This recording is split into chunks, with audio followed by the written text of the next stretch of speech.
Assalamu alaikum, everyone. Welcome to a very special evening. This is our Real Talk on Palestine, session number 3. We have some wonderful guests with us tonight, and we thought it would be appropriate to start with a beautiful poem read by one of our guests, Dalal Shalash. So I'm going to ask her to come up and share her poem with us, and then we will convene again and start our discussions. Assalamu alaikum. I will be reading هل أرد إلنا by عمر الفرة, and then I have the English translation afterwards. هل أرد إلنا الأرض إلنا حرثناها بأظافرنا الأرض إلنا حرثناها بأظافرنا زرعناها بنواذرنا رويناها بدم الشهداء وصارت تشبه الحنة الأرض إلنا عرفنا من خلقنا الله الأرض إلنا يعيش ترابها الغالي لأعلى من السما العالي ولموت إحنا الأرض إلنا الأرض إلنا ولا نساوم على خطوة ولا نفاوض على النخوة اللي يساوم يبتعد عنا غريب اللهجة نعرفها ما هو منا يا حيفك يل تظن ظنون ابعد عنك الذنة ترانا ما تناسينا أسمر من جمل إحنا واخضر من جمل إحنا لو انسخنا تلاقي للحرب ونا يقولوا عني متطرف يقولوا عني متخلف يقولوا عني متصوف عرب إحنا وعرب كنا وعرب ما زالت الصخر نلاقيها تساوي 100,000 جنة الأرض إلنا من أولها لتاريها لعليها لواديها وكل اللي صرخ منا وكل اللي غدا عنا لآخر قطرة من دمنا بينادي بصوتنا العالي الأرض إلنا الأرض إلنا الأرض إلنا. And then the translation, it's kind of messy because I did it, but this land is ours. This land is ours. We sowed it with our nails. We grew it with our eyes. We wrote it with the blood of martyrs until it looked like henna. This land is ours. We know who created it and for who. Long live her soil higher than the sky. Until we die, this land is ours. This land is ours, and we do not negotiate on her steps. We do not betray our brotherhood. Whoever does is not one of us. This is a strange language, and I know that it's not ours. What a shame you doubt me. Don't forget, for we are stronger than our camels, and we will end this war. They call me an extremist. They call me ignorant. They call me a dreamer. We are Arab, and we were Arab, and the desert still finds us to make 1,000 heavens. Even all that has been taken from us, even all that has departed from us, until the last drop of our blood says loudly, this land is ours, this land is ours, this land is ours.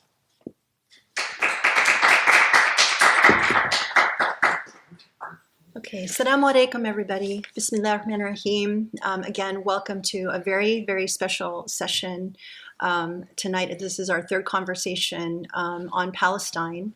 Of course, I want to start by calling attention to yesterday's khutbah, but also, as part of the last 3, this trilogy of khutbahs by Sheikh, which were truly an education. Yesterday's was called The Logic of Terrorism and What We Can Do About Palestine. These are the things that you wish you could hear across the country in every mosque, but I'm so grateful that here we really dig in and Sheikh really teaches us about what is happening. Yesterday he talked about, again, the cost of Israeli exceptionalism, and helps us to understand more of the history of how we arrived at where we are today and how to understand it, because I think so many of us are losing our minds because we see what's happening in the world. We feel like words don't work anymore, pictures don't work anymore, reason and rationality and humanism don't seem to be at the forefront. It's a crazy time, and I know everyone is struggling and having a really difficult engagement with the world. So we thought it would be a really important time for us to come together again and the hope for today is, we invited, the superstars again. This is Dalal Shalash. She is a senior at Ohio State University. She's been on the front line of activism for Palestine. I'm going to let her talk more about her background.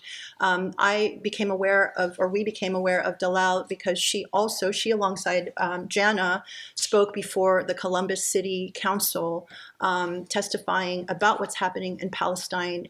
It was really amazing, to meet superstars at such a young age. As a senior in college, she's a triple major. I don't think I've ever met a triple major before. Her studies are political science and history and Spanish. But to speak so eloquently and so bravely was beyond impressive. And same for our superstar, Jana here, who now this is our third session with her. She was also so amazing in front of the city council that Middle East Eye picked it up and it circulated and went viral. We are so, honored and blessed to have her in our space, in our community, and to have the opportunity to discuss with them what they've been experiencing on the front lines is truly a gift for all of us. And of course, Sheikh, to give us, more wisdom, more perspective, more strength. So the idea is that, we are coming at this from so many different individual perspectives. There's so much blowback in this time when you want to stand up for humanity. And it's a very interesting, I think, to see it at different perspectives. So, certainly Dalal at the university perspective, what she's been experiencing. Jana is an immigration lawyer. She has also been experiencing things at a different level where she's been canceled, and not uninvited from speaking on these topics. And of course, and Sheikh will also have an opportunity to share with us what's happening within academic circles. For me personally, I had the very misfortune and displeasure of getting a message. October 7th started this whole thing. Within 2 days, I got a message from our book industry marketer. Actually, I will read it to you. Hi, Grace. I hope this finds you well. I am sad and disappointed to say that I watched the opening to the video you posted on Saturday after Israel was brutally attacked. This is our real talk on Palestine, the first one. On a holy day, as people were in temple, praying, singing, and dancing, paragliders slid into their communities and launched unspeakable horror. My cousin was in one of those temples. Her neighbors and friends had to leave the service as they were called to defend their country yet again. This grain of rice in the sand that is the only place Jewish people have ever been able to call home, yet all the countries around them simply cannot accept its existence or leave them in peace. They have to pay with their lives just for being there. I clicked the video on your email with the hope of hearing unequivocal denouncement of the heinous savagery that has taken place, but all I heard in the first 14 minutes was that Israel is guilty of apartheid and how the tragedy is for Palestinians. Refusal to even mention Israel as a legitimate country, referring repeatedly to the tragedy in Palestine. It would be a waste of time for both of us to try and debate or convince each other of why we each believe and feel the way we do. I do not expect you to change your views or your mission for me. I only know I can no longer support Usuli when this is the message. And then from there, she says, that she will refund us and release us from our contract. And then I want to say that I do believe you yourself are earnest in wishing for peace and harmony and humanity. Unfortunately, the world is far too big and too small for the two of us to solve its problems. If only, I bet we could make quite a lot of progress, the two of us, with a pot of tea. On a personal note, you have never been anything but lovely to me, and I will never hold anything but positive memories of our exchanges. Wishing you peace, safety, and all good things. So I have not responded because I am just processing it still. It's so offensive, so upsetting at so many levels. Obviously, we are in this space, talk about ethics and critical thinking. No one here, I don't think anyone would come to this space if they would condone what happened, the killing of civilians. I have said now in so many spaces, we have said so many times in so many events that we absolutely categorically are appalled with the killing of civilians. And now, I mean, so this was now October 12th, and with every passing day, as I see the bodies and the absolute atrocities taking place, the genocide taking place before our eyes, it's like processing this has just changed day to day. And and then after that, just a couple of days ago, I got another message from the design group that I work with to produce our books, The Prophet's Pulpit. So they are the company that I work with to pull all the different pieces together to publish our book. So, 9 o'clock at night, dear Grace, the longstanding policy at our design company is not to become embroiled in controversial subjects of any kind. Therefore, we hereby end our working relationship with the Suli Institute and release you from our contract, signed July 15th, and sent back all of our files and basically said, we have enjoyed working with you and wish you the best. So that was it. And I wrote her immediately back, I am shocked. What controversial subjects are you talking about? Can we please speak by phone? And zero response. So, this is obviously, the cost at the level that I'm dealing with. And it's shocking because these were people that I had worked with thinking that we shared a common humanity and, was looking forward to making some, change in the world. They have obviously published now 2 volumes of The Prophet's Pulpit. If any of these people actually engaged what we do, maybe, they would have understood what we stand for. There's so much to be said, but it's just really disappointing and so upsetting at so many levels. So I'm just going to say that in terms of, where my experience is. But I'm hoping that from our conversation today too, aside from having everyone here sort of share some of the blowback, that we also move to a point of teach-in, because I think everyone now is getting confronted with different kinds of questions. People feel helpless, and oftentimes when you don't have the words to answer questions that are either framed wrong or that just are shocking and appalling, you feel even more helpless. And so I'm hoping that from this conversation, we can talk about some of the questions that are out there, because clearly now Muslims are all on the defensive. They're all under suspicion. Things we know are going to get worse. But we have to start by educating ourselves, empowering ourselves, and hearing from these incredible voices that have been answering these questions over and over again on the front line. So hopefully this is a way for us to prepare ourselves to know how to speak back and stay strong, and confront with courage the days ahead, which we know are going to be even more and more difficult. So with that, actually, I want to thank again Dalal and Jenna and of course Sheikh in sharing with us. I'd like to invite you to just tell us a little bit about yourself, what you've been experiencing, and and we'll start from there. Yes, of course. So thank you first of all for having me. This has been obviously unprecedented in a large regard, but even more on the organizing front. I just recently founded an organization called the Palestine Liberation Movement, which was incredibly reactionary to the genocide currently happening in Gaza. And so what we've been experiencing, both as organizers and students, have somewhat been in tandem, but have likewise, that we've had like separate experiences within them as well. As an organizer, it's so disheartening to see your community members, the people that are meant to represent you, the people that are meant to hear you out, kind of dismiss us as either college students or dismiss us as new organizers or a new organization.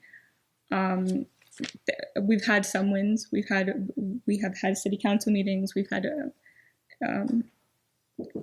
so there definitely is some wins. On the university front, however, we have been almost exclusively rebuffed from anybody meeting in any regard. We were in the middle of a letter writing campaign where we had about 1,000 Muslim students voice opinions and send emails to university admin, essentially stating that we felt unsafe. We linked a Google Drive of death threats, of comments, of doxing complaints to the email complaint, and we were met with mental health resources and likewise a statement condemning Hamas. When I had attempted to address administrators on this issue, we were asked to meet with the Office of Inclusion and Equity. And a direct quote, she told me, "I can't help you. This is outside of our office jurisdiction." So no, it's definitely been an insane navigating something that I've never experienced as a Arab, as a Muslim student. I said this a few times. I grew up in post 9/11. I wasn't born to see post 9/11 or see 9/11. So we've grown up facing the repercussions of this event. Therefore, the consistent or the almost what is a Islamophobic tension, it has always been like consistent, has always been our norm. However, this has definitely like exacerbated that to an extent that I don't think any of us could fully comprehend until it happened, you know. It's, it's incredible. You reminded me, I wanted to let people know that Chris Hedges just wrote this incredible piece where he actually says he was in Serbia when, at the time of the war, the Bosnian War, and compared, not to denigrate the severity of what the Bosnians experienced, but what's happening in Gaza is at a completely different level. And, it's like when you read these types of articles, it's very clarifying and it helps your sanity. So I just wanted to let people know you can find his work on Substack as well. Thank you for sharing that. Jenna, do you want to add? This is just a conversation to see where it goes. Because it's like a lot of it is shocking. You hear this and you don't really quite know how to react or how to process it other than you are absolutely appalled. And there's just no words. So, the thing that's interesting about organizing is that most people, and I think I've said this before, most people get introduced to the world of organizing in college. For lack of a better word, it's kind of the place where you have an opportunity to build a type of community that you want to see. And it's the space in which you're exposed to new ideas. And it's the space where you, for some people, get, learn about things that they've never had a chance to learn about. And, OSU is one of those universities that has like 50,000 undergrads. And so it's a huge ecosystem and you just get to know people, early on. And then, they make sure that there's organization fairs. So you get to figure out what the things that you're possibly interested in are. And so people do a lot of bouncing around in college. And I think the thing that's, as a former college organizer, I see very clearly what's happening on the college and also graduate school level. And as somebody who has gone through both of those phases and is now outside of that space, I can say unequivocally that it is as intense, if not more intense than it's ever been. And that's one of those things that I don't think a lot of people take into consideration in terms of how to support their college students, like how to support this front line, because that's really what it is. And it's a hard thing to explain or emphasize unless you've been in a college environment where you have actually been organizing. But, every protest that you go to, who's organizing them? Like everything, and in smaller cities, I'll say. Mm-hmm. So like, I know I'm not entirely sure what the idea is in New York and all of these like larger cities, but in a lot of other cities, like the people who are organizing teach-ins, who are going to Columbus or like city councils or are doing these types of things, they're between the ages of like 18, 19, and 21. Mm-hmm. And this is their first time a lot of the times going about these types of things. And, people who have previously been in that space have a duty and have an obligation to reach out to their college communities in that space and figure out how you can be helpful. Right. And it's, like I face blowback, right, in certain spaces and in certain levels. And I'm sure we'll get to that and we can talk about it. But the reality is that the people who are pushing forth these ideas, and when I use the word radical, I don't mean radical in the way that we use the word. I mean radical against the social, the social order right now, the social norm. Because in order to effectuate progress, you have to be radical. Mm-hmm. And that, when we get used to a very basic idea of what it looks like, the reason when people are saying that they reject peace as it operates or reject all of these things, those are just ways to placate individuals so you don't have to hear about their suffering. Mm-hmm. And so, to get adjusted to radical ideology means to be willing to upend some sort of status quo. And that's what's happening on the college level. it's happening on the college. It happens in other spaces. It happens at Usuli. It happens whatever. But college kids really are on the front lines of these things. And until we start taking that seriously and realizing that while they're in college and while they're trying to complete their homework and trying to get their exams and everything done, they're also being intimidated by people who are much older than them and much, more aware of the academic structure and how they can be punitive and how can they be intimidating. They're aware of those types of mechanisms and they use them to their advantage. And that, all of us know colleges a lot of the times are they're basically big business in a lot of ways, and they get particular funding.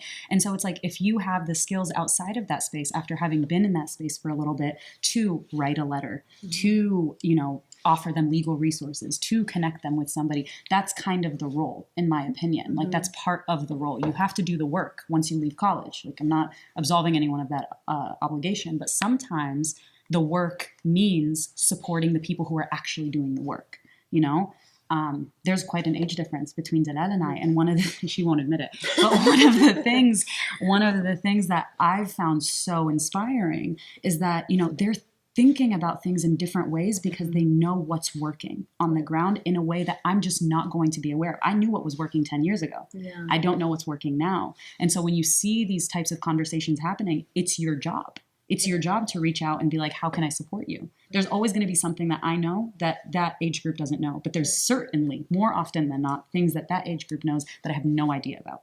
Right. Because they have their ear to the ground. They know the pulse of the universities, and that's where change happens. Right. So that's all I have to say about that. Yeah, no, and I think that what is also so powerful about this generation, right, is that you have the passion, you have the energy, and you actually have the closeness, the clarity to see something, from a moral perspective in ways that older generations cannot. And it's kind of a double-edged sword, right? Because on the one hand, you have this incredible passion, this incredible clarity, and yet the lack of experience that you can be intimidated, right? And at the same time, like, if you look at what the other side is doing, they know that if they come at you and get you to either back down while you're in college, they intimidate you, or even on their side, engage the Israeli narrative with young college students, they have an advantage. And so, to all of this to say, there's so much going on at the university level, and so even more so when you can speak out and take a stand, it's such an incredibly important act and brave act and admirable act. So thank you for that. But also, because both of you, have been living this your entire life. And so you have a different, engagement and a different perspective than those of us who don't have family from there, that don't, haven't lost loved ones. So, maybe you can, I don't know, talk about how do you see the challenges of your generation and pushing back? Do you feel alone? Do you feel like what do you need, right? Honestly, it's not just because she's next to me, but it's it's support of quote unquote, I'm an adult, but professionals in our communities who are aiding alongside us, because you are completely correct. We have so much more intimidation tactics that can be used against us. I know we had a walk-in on Wednesday. The students were terrified of leaving during a lab or leaving during an exam, which is incredibly justifiable. And even more, there's ideas of alumni letters, anything that could aid in that regard, in that capacity, any capacity that you have as a professional within your community, going about it in that way. And there's definitely a lull. And I don't think that's a Columbus-based thing. I think that's a pretty universal experience. We're willing to put in the work. We're happy to put in the work. We just need help alongside the work, if that makes sense. I'm wondering if I want to bring you into this, because there's so much happening in academia, right? A lot of, at Harvard, you mentioned in the khutbah yesterday, just the blowback for the students. And also, I know that they're doing die-ins and they're doing, a lot of incredible work. But, there are people obviously driving around in trucks with people's faces and their names and the whole intimidation thing. I mean, maybe you can talk about from your perspective, it's so disgusting. And I also wanted to give you the opportunity to talk about, you mentioned something to me this morning about the UN votes, because we also operate in this idea that the whole world is against us, but the UN vote actually showed something else. So, well, I mean, I think that something that we should talk about is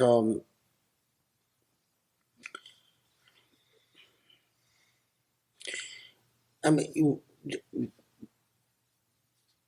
it's so people living through a historical moment.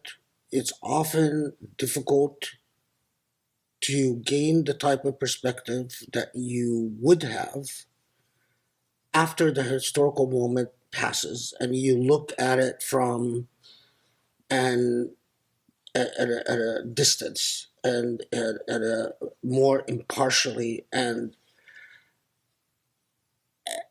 the historical moment that we are going through is that there is, and this started, it's an extension of Islamophobia, it's an extension of an embedded racism against Muslims, that unfortunately that is interconnected with the invasion of Iraq, that interconnected with the invasion of Afghanistan, interconnected with Guantanamo Bay and the imprisoning of Muslims in Guantanamo Bay, interconnected with the idea of enhanced interrogation techniques, interconnected with the way that we go about designating terrorist organizations, and consider it the exclusive province of the executive branch to make these judgment calls, pretty much as an irrebuttable presumption. So all of this is interconnected, but what is the connection, right? And so you get at the micro level, and the micro level, people who have spoken up about Gaza and in support of Palestine, if their law students have had offers rescinded, and I know that this is causing a great deal of terror among Muslims, because some Muslims have offers from governmental agencies, and they're very much worried that these, and it's not just that the offer gets rescinded. In something like legal field, you get a shadow hanging over your name, and so it's going to be very hard to find a job, and sometimes, quite often, the job that you're going to end up finding eventually is nowhere the prestige or the compensation level of the job that you lost because you spoke in, or academics found themselves constantly maligned and harassed and so on. But what is the constant message here? It is really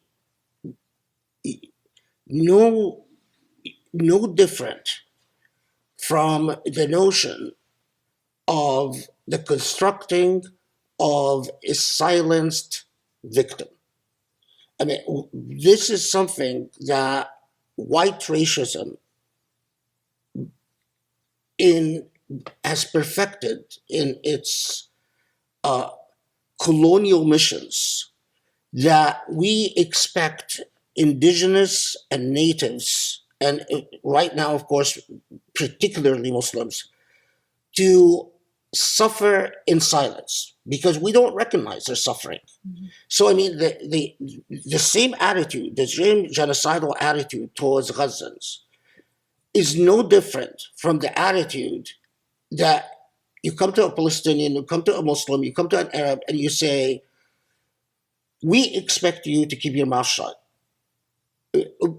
We know that you feel aggrieved. We know you feel alienated. We know you feel targeted. But what we expect from you is to keep your mouth shut. Why? Because it's like that marketer told you in her letter. We want the only thing we allow our victims is to suffer in silence and not disrupt our lives. So we came to this land that has been inhabited for thousands of years by indigenous people who have developed intimate ties to the land. They've been living there for thousands of years. No one is denying that. And they've developed ties to the land. They developed traditions, they developed cultures, they developed language, they developed art, they developed music. We, because of our suffering as Jews, we've come and literally parachuted upon the indigenous culture, landed on top of the indigenous culture, and we've said, we sort of recognize theoretically, at a theoretical level, that our coming here, our landing on top of you, is inevitably going to lead to trauma. But what we want from you is to suffer in silence. Don't disrupt, as the marketer said in her letter, don't disrupt my prayer at the temple. I want to have my family and me go to the temple and pray, and don't disrupt my prayer at the temple. So the clear message from this, the clear implication is shut up and suffer in silence. You're not going to deny that when you land on top of an indigenous culture. We did this with American Indians repeatedly. And in fact, in Israel, when you hear Israeli TV, you follow Israeli programming, they are constantly giving the example of American Indians as if they're saying, well, if the Americans did it to the American Indians, and the American Indians basically were exterminated in silence, why can't the Palestinians get the message to just shut up and be like the American Indians? I mean, they actually say that all the time. And they miss the point that what happened to the American Indians is highly immoral. Right. Just because it happened, it doesn't mean that it's okay. No one, I mean, I've watched hours and hours. No one says, well, what happened is really immoral and we can't do it here. And in fact, there's anger that, look, there are all types of indigenous cultures that were erased and they didn't resist or they stopped resisting. Now it's 70 years. Why are the Palestinians still resisting? Right. This is really, I can't tell you, I mean, it's like people need to know Hebrew and watch Israeli TV. Mm-hmm. Well, it's actually, I mean, it's also disseminated even to the point where the response is also sometimes, why is it Israel that always gets singled out? Saudi Arabia doesn't respect women's rights. And it's like, right, that's wrong too. Like, you know what I mean? Like, yeah. But it's always used in comparison to other neighboring regions where it's like, we are singled out for our crimes against an indigenous population, but you're not singling anyone else out. And then it's a morally flawed argument. I remember, I will never forget this. Gold Meir, this was after the 73 war. But she said it several times, but the time that it just stuck with me. Gold Meir was in an interview. She said, we will never forgive the Arabs for forcing us to kill their children. And this is really, it's like the whole dynamic with the Palestinian people, like the dynamic with Muslims on so many issues, is that why is it that you force us to beat you because you are not submitting? Why is it that you keep fighting? We suffered in the Holocaust, we suffered persecution for thousands of years. We've decided that what our salvation from our suffering, and it's a psychological salvation, because in reality, if there is a Holocaust being carried out, let's say, against Jews in Russia, what is Israel going to do? Is Israel going to prevent a Holocaust? Absolutely not. What Israel is going to do is going to go to the United States and say, do something about it. So the existence of Israel is nothing more than a, a sort of a psychological connection that this is, so whatever, but so we've suffered. You have to pay the cost of the suffering. Because of our suffering, you Palestinians, you have to bear your suffering in silence.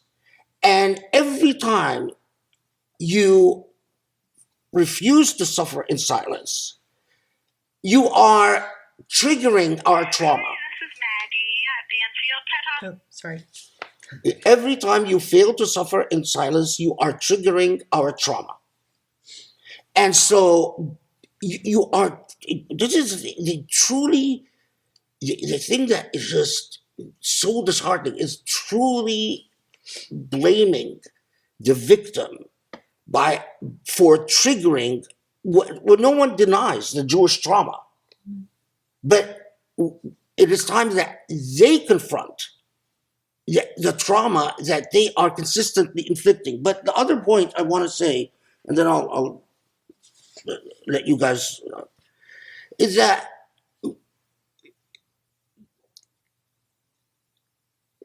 the marketer said, all I heard is about the apartheid regime. Mm-hmm. You know that people like this marketer, like so many Israelis, don't have the data or cannot empirically deny that there is an apartheid regime. By now, Oslo has vanished. Israel has colonized so much, and restructured and intervened with the territories identified in Oslo so aggressively that nothing remains of the possibility of a two-state solution. I mean, it would lead, a two-state solution is the furthest away it has ever been since the beginning of this in 48. So Israel, because it had eradicated the option of a two-state solution, increasingly has been forced to rely on brute force to maintain control of its occupation. Well, brute force has resulted in what is technically, legally, and that's why organizations like Human Rights Watch and Amnesty could not deny that Israel has an apartheid regime. But the logic, the deeply racist logic of Islamophobia, of colonialism, of Zionism, deeply racist logic, is that, okay, well, we might have technically an apartheid regime, but we don't want to hear about the costs of having an apartheid regime because we want our victims to suffer in silence. If we are ever confronted with a cost to the moral wrong we are perpetuating, it's your fault for confronting us with this moral wrong. This is precisely why the United States and Israel, even Netanyahu's statement today, a few hours ago, always talks as if Israel and the United States is in the moral majority. The reality, the truth is, they're not in the moral majority, and they've not been in the moral majority since 1948. What did Netanyahu say today? Well, Netanyahu basically was saying that, it's going to be a long and difficult fight, but it basically completely ignored the UN General Assembly resolution, talked about how Israel has the most virtuous army, that Israel it completely ignored the fact that the 3,000 Palestinian babies that have been murdered, completely ignored the fact that they are bombing an urban center completely, and spoke as if Israel and the U.S. embody the most progressive moral paradigms of our age. But the reality is, look, the resolution that was just passed by the General Assembly, because Israel often has the racist logic that if you confront us with our moral wrongs, you're being racist, anti-Semitic, which is deeply a very racist logic. It's like saying to the Native Americans, if you tell us massacring you is wrong, then you are racist against white people. Yeah. So here is the facts about the resolution that just passed. Okay, calling for the ceasefire. Right? This is the General Assembly resolution that is calling for a humanitarian ceasefire, a durable humanitarian ceasefire. Basically, what this resolution is saying is, okay, Israel, you've violated all the rules of law, or all the rules of war. You've massacred enough Palestinians. The way you are, Netanyahu talks about this is the most moral military. And the fact is that it's a violation upon a violation upon a violation. Israel targeted ambulances. Israel has cut off water. Israel has cut off electricity. Do you know that doctors in Gaza, for instance, they need access to the internet to just treat patients, because they actually, for a lot of situations, they have to look up on the net what to do. They are presented with injuries and the spread of disease, and you can't expect these are emergency doctors. You don't expect them to know how, and especially when they're running out. Israel has forced Gaza to run out of medicine, okay, so violations of the Geneva Convention, up and down, left and right, in every possible way. No one can deny that. The only people that are ignoring that at this point is Israel and the United States. So, okay, it says 120 votes against Israel, calling for the humanitarian ceasefire. In reality, it's 21 votes, because Iraq had misvoted. Their machine malfunctioned. And so Iraq's vote was changed from abstaining to in favor. So it's 121 votes against 14 votes. Okay, so here are the countries that voted against the resolution. Okay, so obviously the US and Israel. Okay, then other than the US and Israel, Tonga, Paraguay, Papua New Guinea, Nauru, Marshall Islands, Micronesia, Hungary, Guatemala, Fiji, Czechoslovakia, Croatia, and Austria. So Austria, Croatia, Czechoslovakia are and countries that have their own foreign policy. But out of those 14, countries like Nauru, Papua New Guinea, Micronesia, Tonga are completely and utterly dependent on the United States in every way. So they never have an independent vote. They receive their voting orders from the United States. So even the 14 that voted against is really not 14. So even France, a country like France, voted against Israel. England abstained. So my point is, young people like Dalal are often talked to in the same way that marketer and these people talk to you, as if you are committing the morally outrageous act, as if you are, how could it be that you're not seeing the immorality of your position? In reality, in truth, you are in the extreme extreme margin. You are the outlier in this world. And it is not that the world is conspiratorially, out to get Jews. It is that the world sees what is obvious and plain to see. You have a country that has all the might, all the power, all the technology, has all the advanced weapons, and it's pummeling and beating and assaulting and ripping apart the people who have practically nothing. And it's been doing this for over 70 years. So it's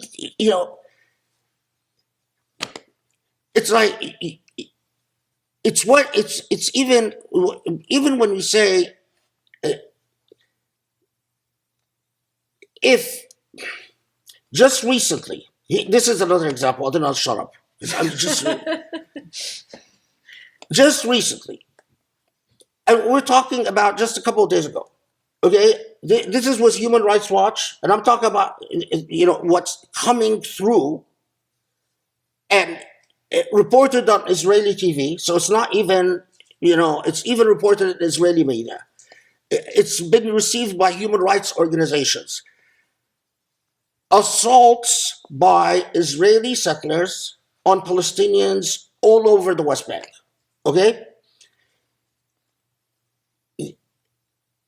Palestinians went out to pick their olives because this is now the season. You have to pick the olives because Palestinian economy relies on these farmers going and picking olives. So the Israeli settlers picked the opportunity, waited for the chance, and attacked the Palestinians as they're trying to pick their crop.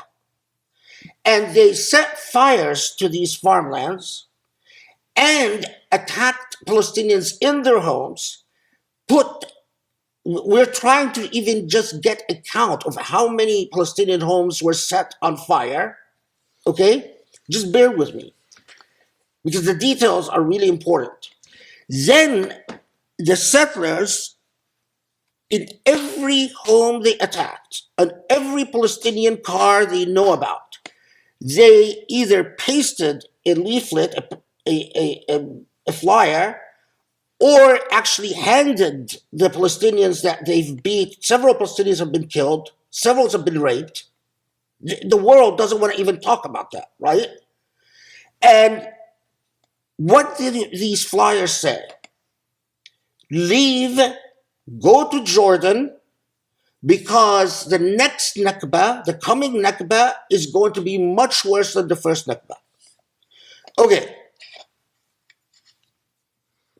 Do we, in talking to any, like the marketer, do we start out the conversation by saying, do you condemn the violence committed by the settlers?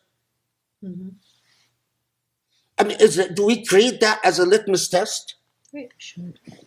Do we, for instance, does Israel, or does the moral logic that Israel and the United States use, does the fact that the settlers have attacked and murdered and beaten and assaulted and burned Palestinian property, do we say, okay, well, that justifies now whatever Palestinian violence is going to be perpetuated against the settlers because Palestinians have a right to defend themselves?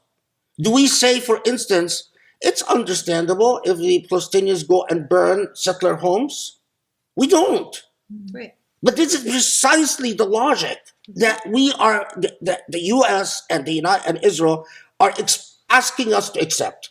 Because you suffered a terrorist attack, and I distinguish between whether Palestinians, was Hamas attacked military targets or civilian targets. Because if they attack military targets, that's the right to resist and that's national liberation. If they attack civilian targets, that's a different game. But just because, that's the whole notion of collective punishment. That's why the Geneva Conventions say at war you cannot commit the crime of collective punishment. What did the Nazis do? The Nazis applied the same precise logic.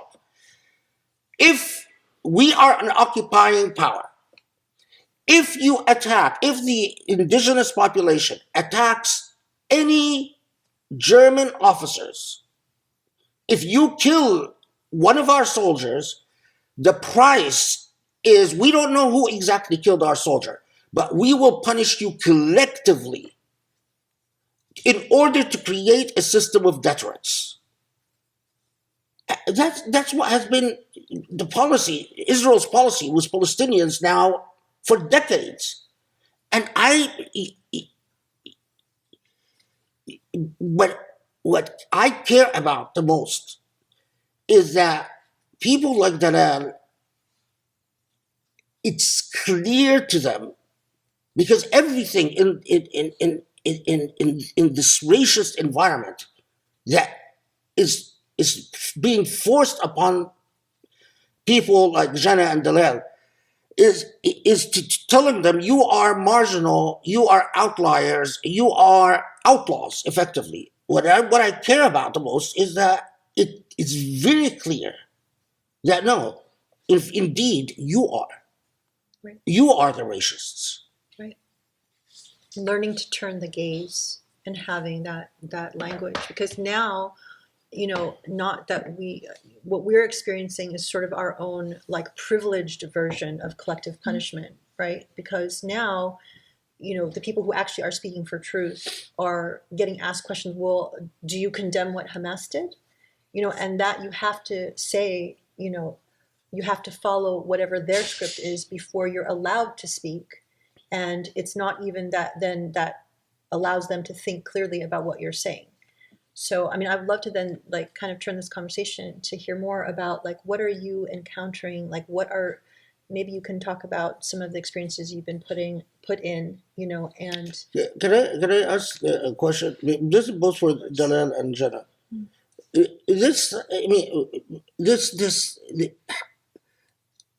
I still believe in education for whatever it's worth. That point that was made in the letter, I forgot how it was phrased. The grain in the sand. The grain in the rice desert. in the sand. Can you, because the language is. Yeah, That was actually going to be what I asked. I was going to say, I think we should do an exercise as to how to respond. Yeah, let's see. Because I thought it would be a good teaching moment, because Yeah. actually really good. there's a lot of language in there that Yeah. is so coded in racism Yeah. that you were just talking about, and particularly the usage of the word, I believe it was either savage or barbarian. And that word in particular is so unbelievably coded, used towards indigenous populations. And so, yeah, if you want let's read read whatever it it is, again. I think there's a Okay. teaching lesson there. Yeah, because I don't think this lady, with all due respect, realizes how racist this is. Yeah, no, absolutely. So I'm sad and disappointed to say that I watched the opening to the video you posted on Saturday after Israel was brutally attacked. On a holy day, as people were in temple praying, singing, and dancing, paragliders slid into their communities and launched unspeakable horror. My cousin was in one of those temples. Her neighbors and friends had to leave the service as they were called to defend their country yet again. This grain of rice in the sand that is the only place Jewish people have ever been able to call home, yet all the countries around them simply cannot accept its existence or leave them in peace. They have to pay with their lives for just being there. And yeah, do you actually mind if I hold this for Sure. a second? Go for it. Okay, so I think there's a few things here. And I actually think it helps to go line by line. So I hope this finds you well. I'm sad and disappointed to say that I watched the opening to the video, okay, after Israel was brutally attacked. So whenever we see a lot of statements, right, that have come out of either city council spaces or, I mean, we saw one, right, that came out of city council, but you see them coming out of universities and you see that. Framing is actually really important as to who you refer to first. It actually puts the reader in a position where who is the metric point? Like who is it that we are concerned about? So that's always what framing does. So you can see very clearly in a lot of letters that pro-Palestinian organizations have put out, they say very clearly, like, we support Palestinian liberation, and then we are also worried about, we are heartbroken by the civilians that have lost their lives, right? Why is that important, the distinction there? Because it points you to the root cause of the problem, the same way we're always talking about, like, where's the root cause of the problem, and then what are after effects as a result of finding the root cause of the problem. So when you're told very clearly, I'm sad and disappointed, weaponizing language very clearly, because it directs it towards you. I'm sad and I'm disappointed because of something you did. Right. So again, like, it's about how to respond to these things. I'm sad and disappointed to say that I watched the video, like I was put in a position where I had to watch the video and you disappointed me, right? So it's shifting the onus on that individual. And then after Israel was brutally attacked, okay? So now the frame of reference that we're operating under is that Israel was on the receiving end of some horrific attack. On a holy day, again, weaponizing in that space, right? Because on a holy day, how dare you, essentially what the Sheikh was saying earlier, you pulled us out of temple. We are supposed to be allowed to be peace. So on a holy day, not taking into account that, again, I'm not, I want to be very clear that someone said something, before I continue going on this, someone said something earlier that I thought was, or a few weeks ago when I was watching something that I thought was very powerful, and it said, analysis is not excuse.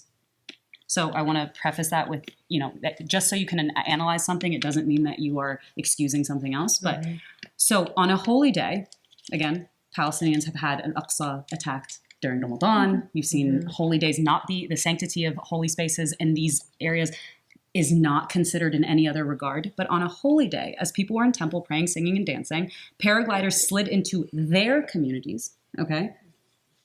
Adjusting for who is the outsider here, who has done something abrasive towards another community, and launched unspeakable horror. My cousin was one of those temples, okay? Her neighbors and friends had to leave the service as they were called to defend their country yet again. Again, referring back to this idea of their country yet again, as in, you are always doing this. Again, this idea of the pesky, the pesky gnat that cannot just settle and die. sit where it is. Right. The go away. Exactly. This grain of rice in the sand, aside from, I don't know if this was intentional, but the sand in the Middle East, whatever, but that's fine. The grain of rice in the sand, meaning one individual lone wolf here, right? This individual process, as though that was not a conscious choice that was made. It wasn't a conscious choice that a foreign occupying power came into the space. I'm making it very clear that this grain of rice, this anomaly in a sea, but in a desert, but also in a sea of people who are exactly the same. Yeah, exactly. A grain of rice in the sand. Who is the sand here? Are you telling me that You're all Arabs, Palestinians, you're all Muslims. Exactly. Every single one of you is exactly the same. You're just Hajis. Grain of rice in the sand. That is the only place Jewish people have been ever able to call home. Again, weaponizing, and I use the word weaponizing very clearly, weaponizing a faith, the Jewish identity, the Jewish religion, weaponizing this as though it is the fault of those around that have caused this to be the case. That's number one. Yet all the countries around them, it's not even hidden at this point, yet all the countries around them simply cannot accept its existence, leave them in peace. This is such minimizing language. This idea of you just simply can't accept existence. Like, how silly are you as to not just accept the existence? Is that hard? I'm standing here in front of you. Can't you just acknowledge that I'm a human being? Can't you just do that? And those types of minimizing completely force you into a corner where you have to say something to allow yourself to continue being the part of the conversation. And again, it's weaponizing. And then they have to pay with their lives just for being there. Again, continuous weaponizing. And then, Israel's guilty of 14 and below, legitimate country, referring to the tragedy in Palestine.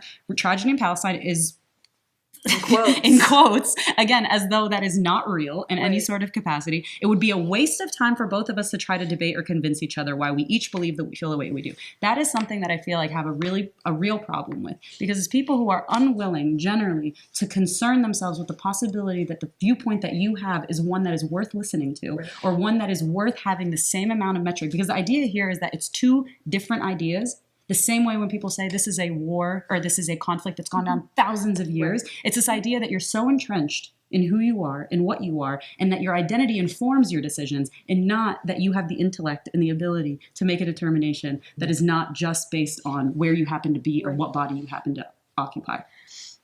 And then goes on to say, I do not expect you to change your mission for me. I only know I can no longer whatever. We will absolutely honor and remain, blah, blah, blah, blah, blah. I want to say that I do believe you yourself are in earnest. Now, this is actually where I think it's most egregious, personally, because I have a real problem with someone telling you, you are too... Whoa. What was that? The lights went out. Hang on, maybe. I've been doing this a lot lately. So it's just, but the last part that I want to say that I do believe you yourself are earnest in wishing for peace and harmony and humanity. Unfortunately, the world is far too big and too small for the two of us to solve this problem. If only, I bet we could make quite a lot of progress, the two of us with a pot of tea. I'm actually going to break this down quite a few times. One, I want to say that I do believe you yourself, again, separating you, a woman, from this The pack. usuli talk space or whatever, which I personally believe is an underhanded way of saying your husband is trying to tell you in this channel how to operate, what to think, whatever. But however, you are you're a reasonable individual, right? So there's an element there that I feel like is very undermining. In your wishing for peace. Unfortunately, the world is far too big and too small for the two of us to solve this problem. This is the clearest way that I see people absolve themselves of any responsibility. This world is too big or too small, whichever way you want to look at it, for me to do anything and for you to do anything. So therefore, what we do is stay quiet. What we do is only bark and be loud and be angry when we feel as though this particular issue doesn't get enough respect. However, otherwise, you and I can just have difference of opinion. Now, the problem is the same way when people were voting in 2016, when people were doing these types of things and saying, my political opinions are separate from who I am as a person. They're not. They're not. And I'll say that and I'll die on that hill, because what you believe from a moral perspective impacts everything. How you choose to cast your votes, how you choose to do these types of things. These types of things are tells of how you view other human beings. And so this idea here that it's too big for me to do anything, we can disagree. And what is it people say? We can disagree about pineapple on pizza, but we can't disagree on human rights. We're not allowed. We're not allowed to disagree on those types of things. You can disagree on inconsequential things. But the last bit, if only, I bet we could make quite a lot of progress, the two of us with a pot of tea. Again, absolving any responsibility. The only thing I would say here is truly, if you were willing to listen to the talks in full. Listen to them in full. Listen to or read the books that you're supposed to market. Do these types of things, because letters like this, even though this isn't the most aggressive statement I've ever read in response to someone pulling out of something, it highlights every single thing that's the problem. There's no obligation here between you and I. The only obligation you have is to not say something that's inflammatory, that's not going to bother me. You're not supposed to testify about these types of things because they feel like personal attacks against me. And particularly the people that you are advocating for wouldn't even look at you as somebody worth having a conversation with, because that's what that's saying. So that's how I would respond to that. Thank you. And maybe on that note, we should take a break to pray Maghrib, right? And then come back, because we're getting close to Maghrib. So Don't go away. yeah, and if you have any questions, feel free to send them through the chat, and we'll be back. Okay, Assalamu alaikum, we're back. I just wanted to start by saying a personal thank you to Jenna, because this is actually, this was not planned, obviously. This was exactly what I'm talking about. I got, this letter from this marketer, a week and a half or two ago. And every day I think about it, and every day I get upset and helpless. And I know that what I'm being told is I'm being gaslit or something, but it's like, I don't know how to answer it. And it just makes me really upset and helpless, right? And so this is exactly what, is so important and clarifying, even just to hear another person's, someone who's been dealing with this, and identify it right away and know exactly how to address it. And so it's just such a point of enlightenment. So thank you. And, and education and clarity. So, but I'm sure all of us have been having these experiences. I know Sheikh had some questions specifically for. Yeah, we have academic listservs, and there was a letter circulated that a lot of professors signed on to, including myself, that basically what the letter is directed to the White House and to Congress, with hundreds of over 100 different academics signed it, which emphasized that what Israel is doing violates the Geneva Conventions, violates numerous human rights treaties, that it's a genocide, and so on. And then a bunch of academics said, listen, no, the problem is that when we emphasize genocide, the Geneva Conventions, when we emphasize Palestinian suffering, no one really cares. that, you're barking up the wrong tree because the White House doesn't care, Congress doesn't care. And instead, so they drafted a counter letter, and a competing letter, which also objects to what Israel is doing, but instead it emphasizes the harmful consequences, the policy implications to Israel. For instance, the economic consequences to Israel of Netanyahu's policy, of the long-term implications of displacing Palestinian populations, and how this creates an ongoing security risk. So instead of emphasizing Palestinian suffering, shift the focus to how wrong-headed the policy implications of Israel. And of course, the issue was, well, instead, this is the letter instead that you should sign. What do you guys think about?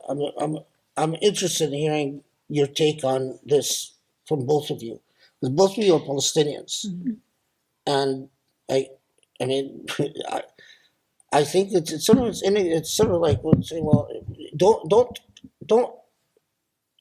don't put the spotlight on Palestinian suffering, because the world doesn't really, the U.S., and at least the U.S. doesn't really care about Palestinian suffering. I do have an answer, but do you want to go first? Sure. I think something that this reminds me of, I'm also decently engaged with climate organization, and so there was a big campaign in trying to get OSU to divest from fossil fuels. And when we took it to the Board of Trustees, who the head of the Board of Trustees is a co-owner in Marathon or something along those lines.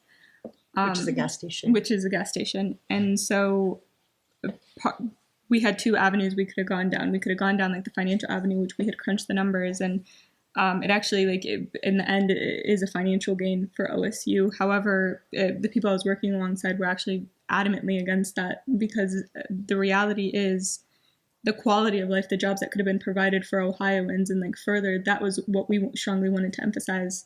However, we weren't really heard out until we brought up these facts, and we brought up these figures, we brought up the economic implications, because you have to appeal to the audience that you're speaking towards. If you're looking at an audience who for 70 plus years hasn't looked as Palestinians as this indigenized or marginalized group, their suffering isn't going to be as consequential as the economic ramifications, similar to any big business or big university. Yeah. My response is a little bit different, because I understand the strategy element, right? So I understand why the idea was made. I have two issues with the adjustment. The first is that international law, the Geneva Convention, those are actually things that you can hold someone to account for. Yeah. And so to refuse to include that while you are subject matter experts in this space, meaning you saying that they are in violation of international law, you saying that they're in violation of the Geneva Convention, actually holds weight and actually holds authority. And you're being told that the thing that you can speak on is something that is too harsh. Because then it would force compliance in some sort of way. It would be as though someone is coming up to you and telling you, I'm an expert in this space, and I'm telling you very clearly, if you don't treat this in this way, there's going to be a catastrophe.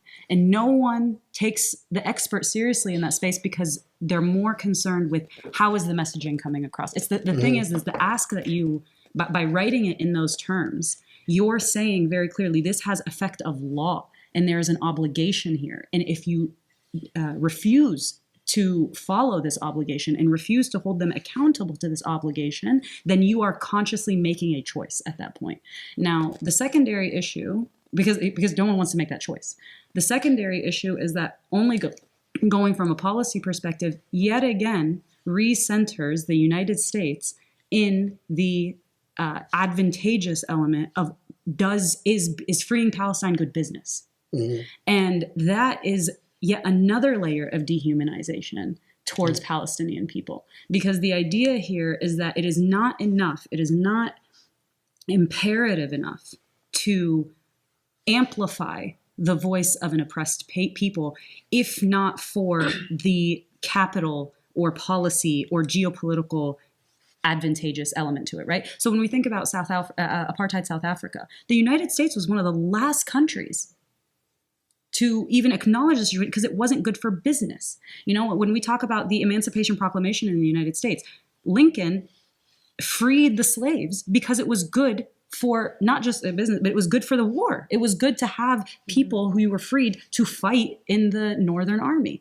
So the idea is that if we are going to wait until it's advantageous for the superpowers or whoever it is to free Palestine, if you're going to wait for that moment, you don't actually know when that moment is going to come. Yes, I think there is a lot of analysis right now that's saying that the United States being allies with Israel is actually bad for business at this point, right? There's a lot of people who are actually talking in that way, that it doesn't make a lot of critical sense to Americans anymore who are so vocally not anti their government, but so vocally opposed to elements of their government, right? Like we had a mass shooting the other day in Maine, right? And you have droves of people coming out and saying, like, how dare we have another mass shooting in this country? Do something about gun control. We're being loud about it. You know, we have pushback in these spaces.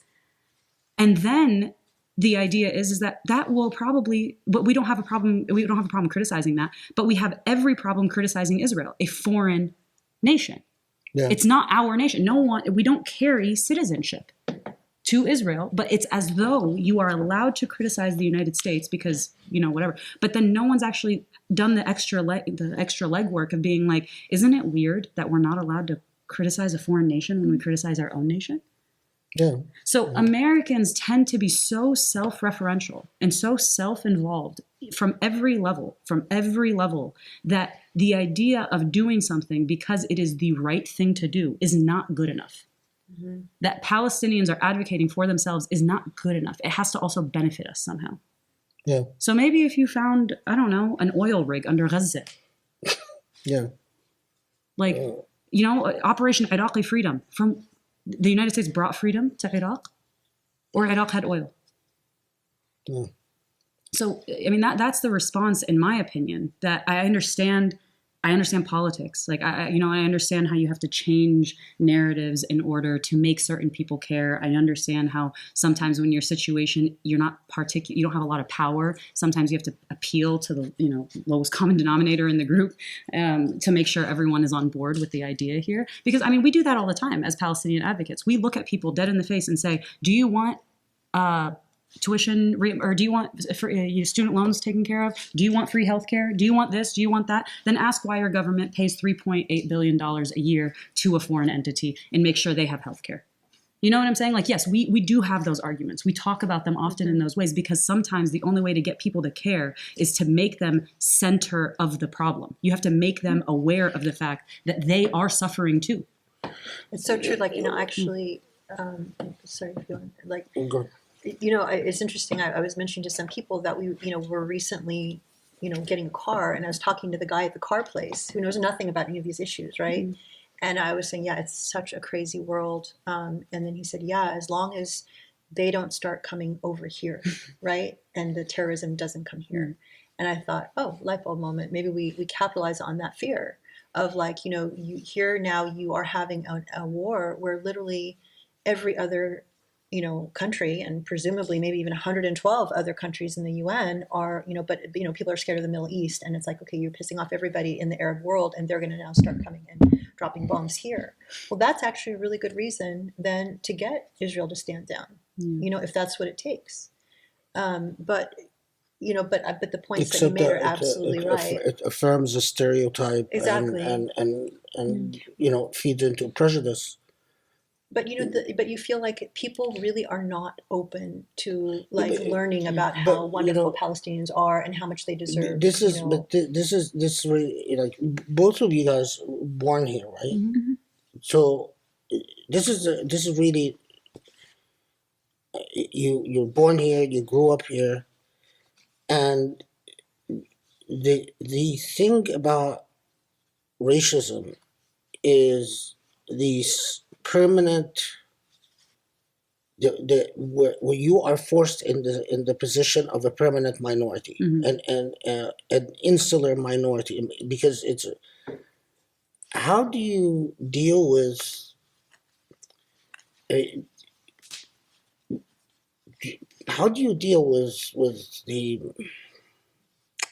I mean, put it this way: a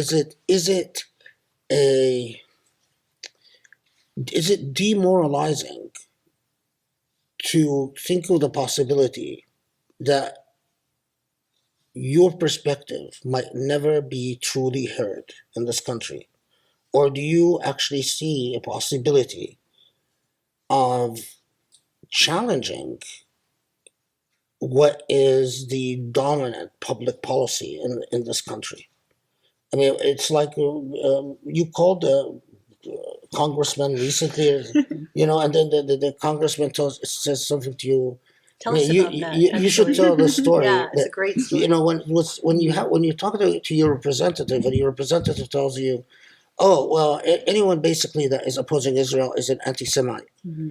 Yeah, do you in deciding about your own activism, do you think there's a possibility of change, or is this relevant? Do you want to be first? Yeah, go for the Okay. story. Well, tell the story about Yeah. Yeah, so, one of the many ways in which I think people try to mobilize action, one of those ways is to call your representatives, right? And so that's actually kind of a moment right now that if you haven't called your representatives, it might be worth taking the time to do it. But, I called the congressman that represents my district. And I, asked very clear. I knew he was a Republican congressman, so I didn't really bother with, again, tailoring to my audience, unfortunately, because we're forced to. I didn't actually ask about Palestine generally. I just said very clearly, what is the congressman's view on the necessity of a ceasefire in Gaza. It was just very basic. And he responded, the congressman's position is that he stands with Israel and Israel has the right to defend itself. And I said, understood. That's not what I asked. I asked very clearly, what is the position on a ceasefire? Because that's a different question. And I said, at this point, what is the position on a ceasefire as recommended by the United Nations? And the response I got was, the United Nations is anti-Semitic. And I had to take a step back and I said, I'm sorry, I'm not entirely sure if I understood you. Did you just say that the United Nations the United Nations is anti-Semitic? I could barely get the words out the same way I'm saying it now. And he said, that's not what I said. And I said, no, that's exactly what you said. We were on the phone. That's exactly what you said. He said, no. I said the United Nations doesn't support Israel. And I said, so are you telling me that anyone who is critical of Israel is anti-Semitic? He said, I'm not saying that. And I said, no, by deductive reasoning, that's exactly what you're saying. If you're saying that they're anti-Semitic, you let it slip that you believe them to be anti-Semitic. And then I asked you, is criticism of Israel always coded as anti-Semitism? And you said no. And then when I asked, am I allowed to criticize the United States? And you say yeah. And I said, does that make me anti-Christian? Again, we had a little bit of a back and forth, and he wasn't particularly humored by it the same way that I was. But the question is a good one of, do you feel at every, when you're disillusioned to some degree, because it feels like you're coming up on a block in so many different areas. So, sometimes it feels like all you can do is call your representative. And if you call your representative and they basically tell you our position is solid, then that's what it is. And I think the answer for me is no. I'm not disillusioned by it. And I have kind of two reasons, if you'll indulge me. I think the first one is that typically when people say that they're scared or they're not sure, it's coming from two places. One is that they're either scared to say something because they think there's some sort of ramification that's going to come from saying something. And so that is one barrier from you to say something. And then the second fear is that fear that even if you did say something, you couldn't do anything. That you are so hopeless and helpless in this situation, and this project is so big and so vast, and the power of the United States and Israel is so big that you could never, ever match it. And to both of those things, I have an answer. And the first is that, a fear of livelihood and, a fear of ramifications, those things exist, but, for whatever reason, how to get over that fear, I think, is a separate conversation. But the one that I think is far more important is this idea of hopelessness and helplessness, because I think it informs the latter. I think it informs the former. And that hopelessness I actually, fighting for Palestine is not easy. especially as a Palestinian. It's not easy because everyone can witness injustice and sees how horrible it is, but there's something uniquely painful about it being your country. And one that you know that if you had the opportunity to live in and to go to, that you would have done so a million times over. So there's an element of personness there, right? But even as somebody who wants that so bad, you get disillusioned in moments, right? Yesterday when they cut off the power in Gaza, I felt helpless because for weeks, all I had been doing was getting updates. And somehow if I got updates and I shared updates, that meant that I was doing something, right? And in that moment, there was a video that came out from Gaza of an imam on the minaret screaming, not screaming, but saying out loud. And, the thing that's interesting about the messaging is that actually, can you bring me my phone? I kind of want to play it. It's fine. I don't need the back. So the thing is that it was actually shared initially with a different, it was said in Arabic, obviously, but it was shared with a first translation. It was shared with one translation before it was shared with the other. And this was the sound.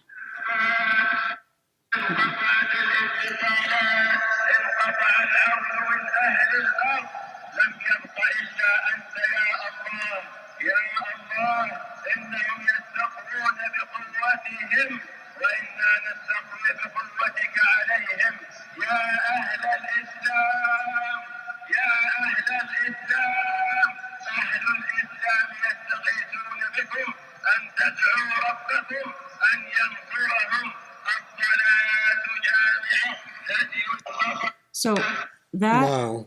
Can you explain what you just heard? Yeah. So a mosque in Gaza used its speakers to communicate during the blackout.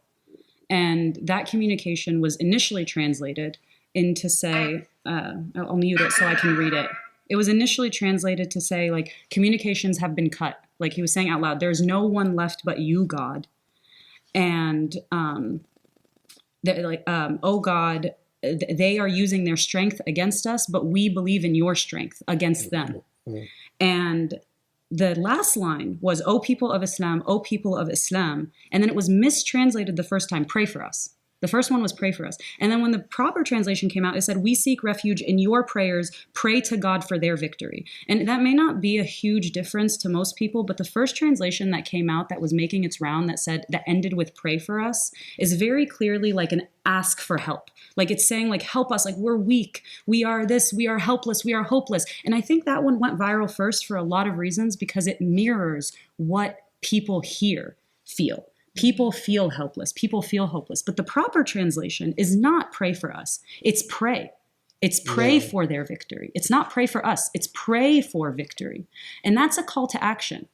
That's not a desperation anymore. This wasn't meant to come out as a point of we are helpless and look at what's happening to us. It was a call to action. It was telling you, we rely on God's strength before and in the face of aggression that no one has ever seen before. People are making it very clear that what is happening in Gaza is not just horrific, but in the 21st century, no one thought like this type of barbarity, and that's what it is. It is barbarity. No one thought this type of barbarity could be possible against a people in broad daylight, which is why they cut off the power, which is why they took telecommunications. And so they know. And in the face of that, Palestinians said out loud, knowing if anyone heard them, what we are asking you to do is pray for our victory. And that's what I said the first time we were here, that Palestinians will be the ones to liberate Palestine. The rest of us have a role. And that role is not to be hopeless. And that role is not to be helpless. That role is to do something. And we have the unique privilege of being in the United States, free from bombings and free from shortage of water and free from food supplies. And we're in the belly of this beast that condones the actions that happen there. And we have the ability to change public opinion. So in any point in time that I ever feel helpless or hopeless or my voice doesn't matter, I'm aware of the fact that Palestinians are never going to stop fighting for their land. So if Palestinians are never going to stop fighting for their land, how dare I stop fighting for them? And in that regard, I read something like a few weeks ago, and it's stuck with me since. And it was actually, I think, just a tweet. And someone literally said, like, may our faith in the resistance overcome our most meaningless fears. And I've repeated that to myself every day since, because may the faith in my resistance, in their resistance, in all of our resistance exceed our meaningless fears, whatever those fears are. The fear of Palestine ceasing to exist, the fear of us losing jobs, the fear of anything. May it exceed all of those fears. And I say that as a Palestinian because I'm not giving up. I'm never going to give up. So sometimes when I see other people get disillusioned, I'm like, how could you? And maybe that's not the right forum for it to say that, but it's this idea that is a my people are using the limited resources that they have, charging their cell phones on car batteries and using solar panels and doing all the things, the type of ingenuity, the type of community care that I have seen from the snippets that are happening in Gaza is more, these people are worth their weight in gold. And they're going to fight, and they're going to continue to fight. And they don't know a world in which they don't have to fight. So as a Palestinian, my job, from the comfort of my home and my resources and my education and all of these things that I have been given arbitrarily, because I could have been born there. Yeah. I physically could have been born there. If my family was not kicked out in 1948, I could have been there. And if I were there, I would want to know that Palestinians who by no fault of their own were forced into the diaspora wouldn't give up, because Palestinians will never. Yeah, Dalal, you actually grew up half between. I mean, you Palestine. You have a Palestinian passport. You have an Israeli ID. Can you say something about? Can you say something about your upbringing? Because I have questions about related issues, but I think it's important for people to understand that Palestine is not just a theoretical construct. Right. It's very much a reality. No, of course. Yeah, my dad was very, very adamant about he was going to raise children in America, that they were going to learn how to speak Arabic, they were going to visit Palestine. So I have 11 brothers and sisters, and all of us have a hawiyya, and my dad would drop us off. Which means identity. Right? Identity card. So it's a green identity card because there's two. So the distinction is, because mine is green, we are allowed exclusively within the West Bank. We're not allowed anywhere in the Dakhel, which is like what encompasses in Israel itself. Yeah, in itself. And so every couple summers, they would drop us off either in the Urdun, either in Jordan, or they would drop us off in Palestine, and they would be like, go learn Arabic. And so, yeah, we'd experience our summers there completely. My dad has an orchard, and our entire village like gums and takes from this orchard. It's known as Mustafa's Mazra'a. And we would like steal the figs and the fruits, and we would go and we'd sell them in the souk to get shuak, to go to the dukkan or go to the convenience store. But yeah, I don't think you realize as a kid like what's actually going on like between you, but like you sort of start to realize some things, like when we would get tasrih, which is how would you describe tasrih? It's like an exception, or it's it's like an approval or yeah. It's special permission. Yes, special permission. Yes. Yeah. To go to Israel for however long we would be allowed. You did feel the divide. Like there is a distinction between the Rafah and the Dakhel, so like the West Bank and Israel. But it takes a while for a kid to fully be able to comprehend that. Have you guys talked about the Jisr a lot? Or not really? You should. Okay. So the process of the Jisr, which is the bridge that connects Jordan to Palestine, I think the entire Jisr, I want to say, is it 2 miles? Yeah. It's about 2 miles. So the process to actually get into Palestine is ridiculous. So again, I was born in America, so I have an American passport. However, up until, I want to say 5-6 months ago, even Americans with Palestinian passports, this was the process that we would go through. We would fly from Chicago to Amman. So you would get into Amman, and then you go from Amman, you get into a bus, and you go and you hit like the border of the Jisd, so like the border of the bridge, and then you get into other buses. You're stopped about, I'm gonna say at least 7 times, just for like them to check your IDs, them to check your Hawiyya, anything you need. And so like imagine this with 6+ kids. But so again, it's about 2-mile stretch, like a 2-mile bridge. And I don't think I've ever spent less than 6 or 7 hours on the Jisd, just like throughout that time. And then you get into Palestine, and when you get in there, you're also likewise checked. And I want to say like we get off a little bit easier like being women. However, any male presenting very, very Arab looking men or any Arab men at all, it's exceptionally dehumanizing. You are completely patted down. And that's if there's no problems, if there's no issues, and there's been a plethora of issues. You go and you find your bags and you leave. And then even going into, so you stop in Jericho. And when you get into Jericho, I'm from Ramallah, which is about 45 minutes outside of Jericho. However, it takes upwards of 3 hours sometimes in case a road is blocked off, or in case somebody needs to stop and they're allowed to stop your car and check at will to make sure you have your Hawiyya. So God forbid you forget your Hawiyya ever. So yeah, that's the process. And it takes a minute before you like conceptualize that I'm being treated differently than somebody else because I have this little green identity card, you know? So, but one of the first questions I asked you when I found out about your background is that I asked you, have you had any contact with settlers? Yes, yeah, definitely. There was something you said at one point where it's how dehumanizing it is for somebody to learn your own language in order to torment you. In order to torment you. And so that was, yes. If you go to the Ots or you go to anything, they'll speak to you almost exclusively in Arabic. You won't find many speakers who, even if like they hear that you speak in English or like that you have an American passport, they will speak to you directly in Arabic, almost like an element of like superiority that like we understand your language, we can conduct affairs in your language. But no, I've had several encounters. On the Jisd is probably the worst. We've been turned around on the Jisd, even with Palestinian passports. My little brother's epileptic, so he has certain medications, and like that was reason enough for them to be like, no, you're not allowed through. Yeah, of course, I don't know anybody who's ever been to the West Bank who wouldn't have had interactions with them. So that your Palestinian identity, and I think for Jannah, it is an inseparable part of who you are, ingrained deeply in you.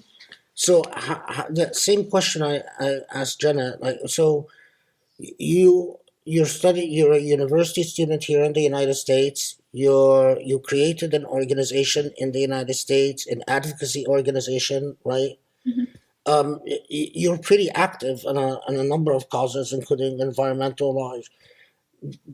How, to put it bluntly, how do you deal with constantly being dealt with in this country as if your Palestinian side should be left outside the door, right?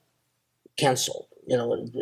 Don't bring your Palestinianness to us. I mean, I think your 2 points kind of go together as like that. This is such an intrinsic part of me. It's not something like I'm ever going to be able to wash off, nor do I. Therefore, it kind of goes with the territory of the Palestinian resistance extends beyond just resistance along like the home front. It extends into advocacy, even like where we currently are. Therefore, whether or not you want to talk about Palestinian identity in the seclusion of which, or the mistreatment of which, or the discrimination against on the macro level of people in Gaza and what's currently going on, or if you want to talk about it like in the dystopia wise, regardless, that will forever be, though we can quantify it on the micro level of our forms of organizations and like resistance, that will forever be part of the Palestinian identity, if that makes sense. I don't think I eloquated No, that no, very no. well. I hear what you're saying. I think one of the things that's really interesting is, so for example, right? I'm a visibly Muslim woman. I wear hijab, and I've been wearing hijab since I was, I think, like 16, 17 years now. Yeah. And a while ago, or maybe, I mean, I don't know. Obviously, like as someone who visibly is Muslim, you face some level, right? But I live in a fairly liberal city.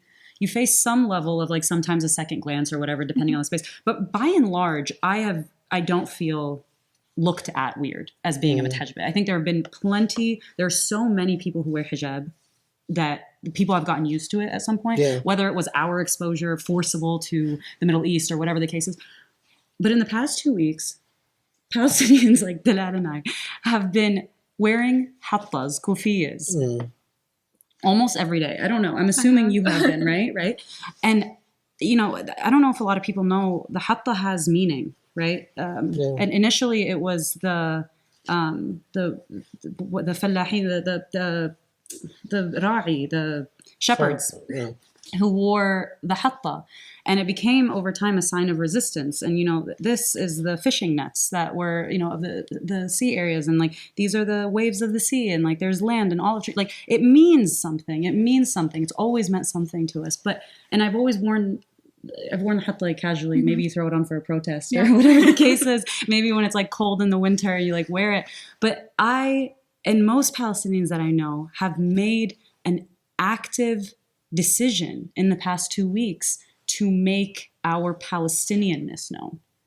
Like physically, you are not going to not see it.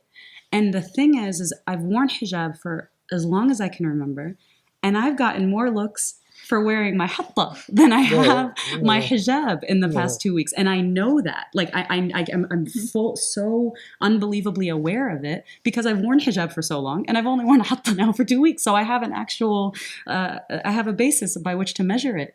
And the vitriol and the anger and the sense of resentment that you can smell it coming off of people as a result of wearing a hatta versus a hijab. It almost makes your brain feel like it confuses you, right? Because it's like, oh, I thought you hated me because I was Muslim. I didn't realize the Palestinianness had anything to do with it.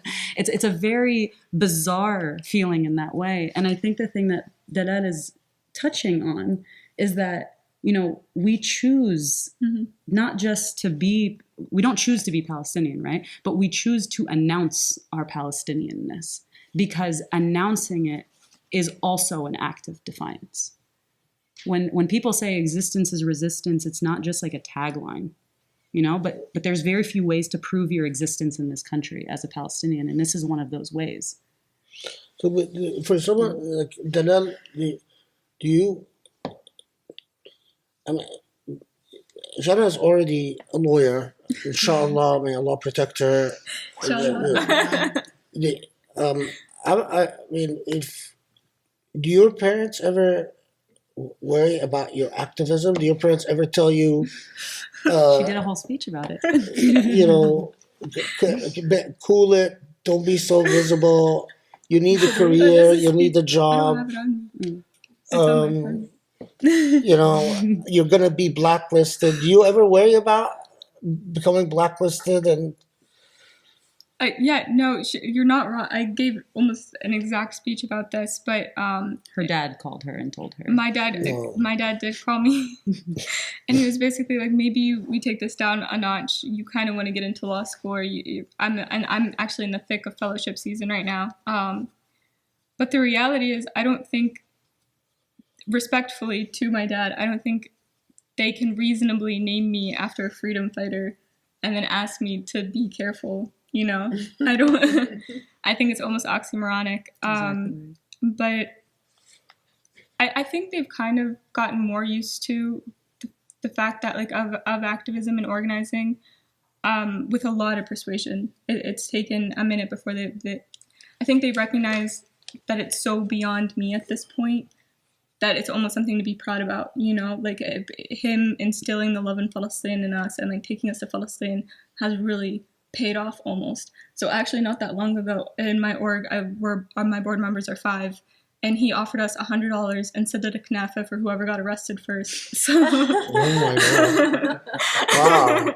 I love it. so yeah, no, he's definitely developed in that regard as well. So, okay, so I have a different, for both of you, a different question. So you often hear, and even what's his face, I think that British journalist, Piers Morgan. say again? Piers Morgan. Piers Morgan. So, where is, and it's like you get people who say, okay, fine. Okay, so maybe Human Rights Watch has this long report about why Israel is an apartheid state. It's very detailed. It's very empirical. Amnesty, same thing. Every human rights organization that is of any respectability on the face of this earth have called Israel an apartheid state, right? So say, okay, fine. Israel is an apartheid state, maybe, right? But where is your Nelson Mandela? Like, Right. you have an apartheid, you resist apartheid, not by carrying weapons, not by throwing stones, by being Nelson Mandelas. And Respond? yeah, your response. My response is, do they know how many years Nelson Mandela spent in prison? Yeah, about 20 years. Right. So that's my response is very simple, is that, I am never, ever going to tell an occupied people how to resist their occupier. International law tells them how to resist their occupier. Right. And that includes whatever means necessary within Except we don't go around killing Right. innocent civilians or babies. But the thing that's interesting is when people ask that question, right? What they're intrinsically asking is, why don't you accept nonviolent means exclusively, right? Yeah. And there's a few interesting, in my opinion, responses to that. One is actually by a revolutionary in the U.S. movement, and I'm really blanking on his name, but he actually says something along the lines of, in order for nonviolence to work, your enemy has to have a moral conscience. And the United States doesn't have one, as he was responding in terms of civil rights actions in the United States. But I think but this is really because I believe this is why Israel is always claiming to be a very moral military. But although they want to tell the world, Palestinians can resist like Martin Luther King did in the civil rights movement, while the facts on the ground are very different. Right, but the additional part of that is that they did resist, the nonviolent civil rights movement. Ask people what happened in the 2018 March of Return. The idea here is that, if you were to only learn about Palestine on October 7th, that would be a fair question. That would be a fair question. But if you spend any amount of time with the material and the history, then you would learn just how quickly that type of question is only meant in order to inflame. That question is meant to tell an individual who has tried, a people who have tried every single means at their disposal, in order to demand freedom. Because freedom, we all know, it's not asked for, it's demanded. Freedom is demanded because Israel demands Palestinians to be subservient. And so the alternative of that is that Palestinians need to demand freedom. And how do you demand freedom from a source, from an occupier that insists on burning your olive crops, that insists on taking your homes, that insists on bulldozing your homes, that insists on the most violent means, that insists on using white phosphorus, that insists on blacking out your communications, that insists on putting you on diets to make sure that you're just strong enough to survive but weak enough to fight back. What do you do with an army that insists that it uses vegan leather for their boots because they care about animals, because they won't have leather boots in the army, that insists on gluten-free bread for their community members, that insists on all of these things to make it so palatable to the Western idea? Because what's palatable to the Western idea is a fascist military. That's what's palatable to the Western idea. What's not palatable to the Western idea is an indigenous population fighting back on something and us refusing to diminish their fight back. That's the issue. Because when you ask a Palestinian, why weren't you nonviolent? My response is, why did Israel displace 750,000 Palestinians in 1948? Why did they kill between 15 to 20,000 people in the Nakba alone? Why did they depopulate over 200 villages? Answer those questions and then ask me how a population is supposed to respond. You want to add anything to that? I think she really covered it all. That's fine. I'm going to take a step back. I think at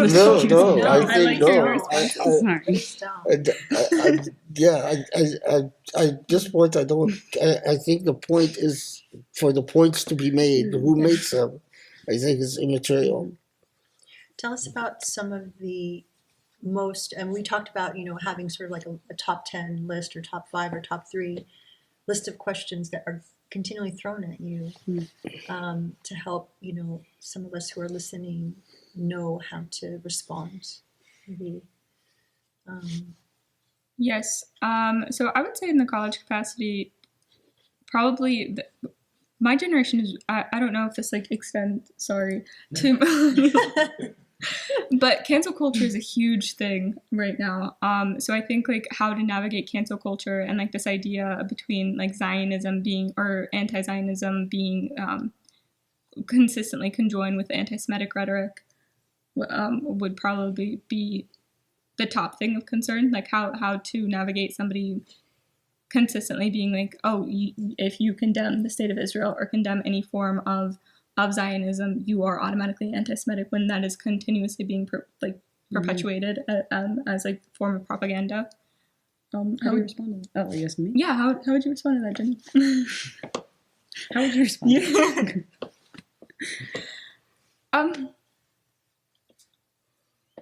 You asked the question. I'm happy to respond if you don't want to respond to it. It's just, I would say, I think, I'm almost hesitant to say my answer because obviously education is always the simplest thing to say is we have to educate our community about what actually makes up anti-Semitism and what actually is Zionism and how but I also what is this? You know what I mean? What have we continuously been doing? The resources are out there, the ideas are out there, the concepts are out there. It's more or less how do you navigate people to those answers? I don't know. Yeah, so my answer very clearly is I think people should read the definition of Zionism. I think that's kind of where we start, right? Because education is what's going to break down all of this. And actually, I want to be precise. I would rather, if this is a teachable moment, Zionism is a movement for, originally, the reestablishment and now the development and protection of a Jewish nation and what is now Israel. It was established as a political organization in 1897 under Theodore Herzl and was later led by Chaim Weizmann. So the interesting thing is here, it was established as a political organization in 1897 under Theodore Herzl. The definition actually points you to the real definition, right? So the definition points you to the source of the political ideology. So we're aware just by reading the definition that Zionism is a political ideology. And so therefore, as a result of the fact that it's a political ideology, it cannot be that criticizing a political ideology is criticizing the religion that has been now forcibly buttressed with this ideology, right? So capitalism is an ideology.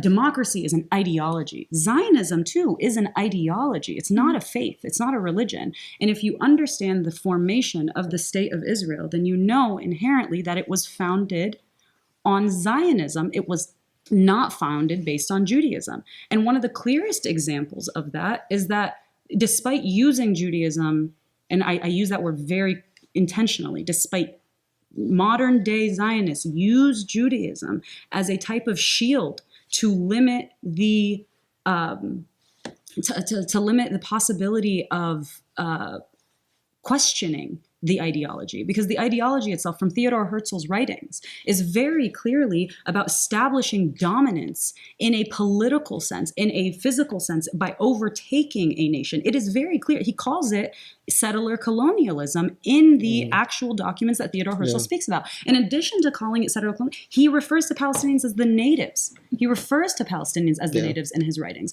And so the idea here is that, like, how do you separate Israel from Judaism? The same way Jews separate Israel from Judaism. There are plenty of anti-Zionist Jews. Does that make them anti-themselves? We just saw massive shutdowns of Grand Central Station. And we see people who are very clearly being asked, how dare you align me with the actions of a nation when my faith preaches peace, my faith teaches beauty, my faith teaches, fighting for the downtrodden. My faith teaches those things. And so to assign an individual the actions of their nation is just absolutely disingenuous. And it's also bizarre because you have people who are Jewish, both either by definition of their ethno-religious identity or by the fact that they have chosen to be Jewish in this sense. Those two things are so heavily separated from the state of Israel, because I would never want, when people say it all the time, but they have a problem recognizing it in Israel. People say all the time, you can't blame Americans for the actions of their governments. Yeah. I agree. You can't blame me for the actions of Joe Biden right now, because I'm screaming anti what Joe Biden is saying. I don't believe that represents me in the slightest. And so there's no real honesty to the conversation. And I think that's where the metric is. It fails immediately, because once you go ahead. No, I was just gonna say, I think you make obviously excellent points, and it doesn't take somebody, even somebody who's completely disconnected to this issue, to look up the definition of Zionism and find that. But what I mean more is, how do we combat the perpetuation of this propaganda of, for example, OSU Halal sending out and having seminars where they are directly saying to impressionable college students, to people who want to learn, people who want to expand their horizons, this means anti-Semitism. I've said this before. I went to Catholic school growing up, and every single year they would have somebody from Israel come in. Typically they had just finished serving in the IDF. Up until 8th grade, so I think 3rd grade to 8th grade, they would hand us pamphlets, and they would have written on them. They would always teach us one phrase to say in Hebrew, and it happens to be the exact same in Arabic. They would say, Ana ahib Israel. That's what they would teach us how to say. They would also give us how I love Israel. Yeah, I love Israel. And then they would have free Palestine on there equals anti-Semitism because blah blah blah. How do we rework that narrative in our favor? And it's kind of more what I mean. And I think something that definitely needs to be addressed on the college level. But if we're really really highlighting even younger kids in that respect. Is it counteractive educational measures? Is that something we're lacking, or we're not going towards? Is it a lack of resources? Is it a lack of resources? Is it a lack of finances? Because I don't think that's what it is. We have people in our communities who are willing to go out and do the work, but are we just being out-resourced? I mean, I'm sure you always hear how the Israelis are so good, they're so strategic. And even from the time they're raised, I mean, it's in their baby's milk, right? That this is the cause that you stand for. But, so, I mean, it's a really important point for us in terms of self-reflection. Why are Muslims not doing that same thing? But this is, it's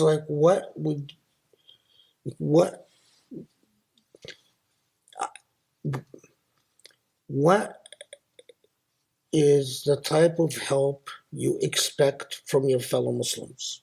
And I mean, I'm often very critical of wealthy Muslims, because I believe wealthy Muslims I think Muslims, I mean, and this is good. I think Muslims are actually among the stingiest people. And Jews are actually among the most generous people because they spend handsomely in what they believe in. They support educational institutions. They support institutions of art, institutions of music. I mean, it, it, it, this is all absent in Muslim culture, which is I think is a huge part of our civilizational defeat. But if both of you are quite active, what if you dreamt of an ideal world in which Muslims rose up to the challenge, how would that look like? And do you think that this is now a turning point? Because with everything happening in Gaza, this is the first time it feels different. Now people actually may be more open to fighting back.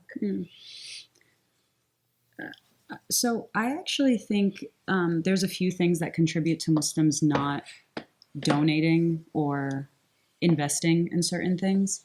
And one of those things is that we're a relatively young-ish population here, in a way that, my parents immigrated here. I was raised here. And so I feel like for a lot of our parents' generation, the idea was more focused on survival. It was focused on making sure that you had solidified yourself in some sort of basis in which that you could ensure that your children could grow up in a house and have a yard and go to school and do all of these types of things. So a lot of the things that I feel like our parents' generation did, and we don't have it's not like, there are certain pockets of the United States where you have like third or fourth generation Arab Americans, right? But for the vast majority of us, we are first gen. We are first gen, like all over the place. And so when you're from a community in which the first generation, all they had to do really was survive, they don't have a lot of trust in governments because they left certain types of governments where they don't feel as though their dollars or their voices or any of these types of things are heard. It's why certain, people who are a lot older than me have a lot of faith in the electoral system in a way, because it was the first time they were really allowed to vote. You know what I'm saying? Yeah. Where they weren't really allowed to back home, or they had an opportunity here to feel a sense of, this idea of what the American dream was. And I think for a period of time, the American dream did do what it was supposed to do for a set amount of people before hyper Islamophobia really kicked into gear. And so as a result, I think there was a distrust within these systems, right? And then it's like our age comes up and we're like, where are the systems that we want people to invest in? And the systems maybe the systems weren't exactly built for us. And I think right now what's happening that's really interesting is that people younger than me, and I'm young, but people younger than me are building really cool systems, and those systems need funding. It's when I say that things are happening on the front line, I'm a little bit further removed to the point where I'm still aware of the fact of what's happening, but I don't exactly have the capital to pump all of it into the places where the ideas are. And when it comes to Palestinian activism, there are people younger than me who have the bright ideas. I am willing to offer my, writing capabilities to letter campaigns and all of these types of things. But when one of the things that's really interesting is there's a nationwide protest in DC. On November 4th, I believe. And one of the things that I thought was fascinating was that a lot of these, and I keep using the word kids, but a lot of these young adults were wanting to get to DC. And all of a sudden the Muslim community showed up and said, we're going to cover the buses, or we're going to make sure that you have all of these types of things. It's like when there are actions to be had in the short term, open your wallets. Because there are ways to actually effectuate change. If we want to see protests in the numbers, what did we see the other day in London? 300,000 people. And today it was 500,000 people showed up. When there's a call to action and I looked around, there was a protest today, and I was there, and we had maybe 200 people, maybe a little bit more, right? But the idea here is that, when there are national calls to actions and things that you can support in that way, ask the question. Ask the question. Can I bus people there? Can I pay for people to stay there? Can I make sure that they're safe when they go? Can I do these types of things? You just have to have a friend who's maybe 20 years younger than you and find out what they need, because they have all of these ideas. They're brilliant. They have all of these ideas and they have things that they want to do, but they don't have the funding for it. They just don't have the money for it. And sometimes it's as simple as renting a bus. Sometimes it's as simple as making sure that your protest has a proper mic and a proper speaker system. Sometimes it's as simple as like doing these little actions to make their lives just a little bit easier. The other day there was, those buses that have been rented out for people to dox them in different cities and put their names in whatever, don't hire them. One of those buses was in Columbus and it was showing Free Palestine images like downtown. And those things, it's like, if you can't physically be on the front lines, but you're expecting someone to do the work, give them the money to do the work. Okay, I want to, this is, maybe I should have asked this question earlier, but one of the issues that I don't know if a lot of people are aware of this, but this was before the Gaza thing started. There was a movement to try to get the United Nations in the Human Rights Council, and Secretary General, to adopt a definition, an official definition of anti-Semitism. And the definition of anti-Semitism that was supported by Israel and supported by the United States, part of the definition was the reason Zionism is connected to anti-Semitism is that people discriminate against Israel in judgment. That this is the argument, that there are tons of countries that violate human rights, Muslim countries that butcher their own people left and right, Syria, Saudi Arabia, Yemen, many, many examples. And that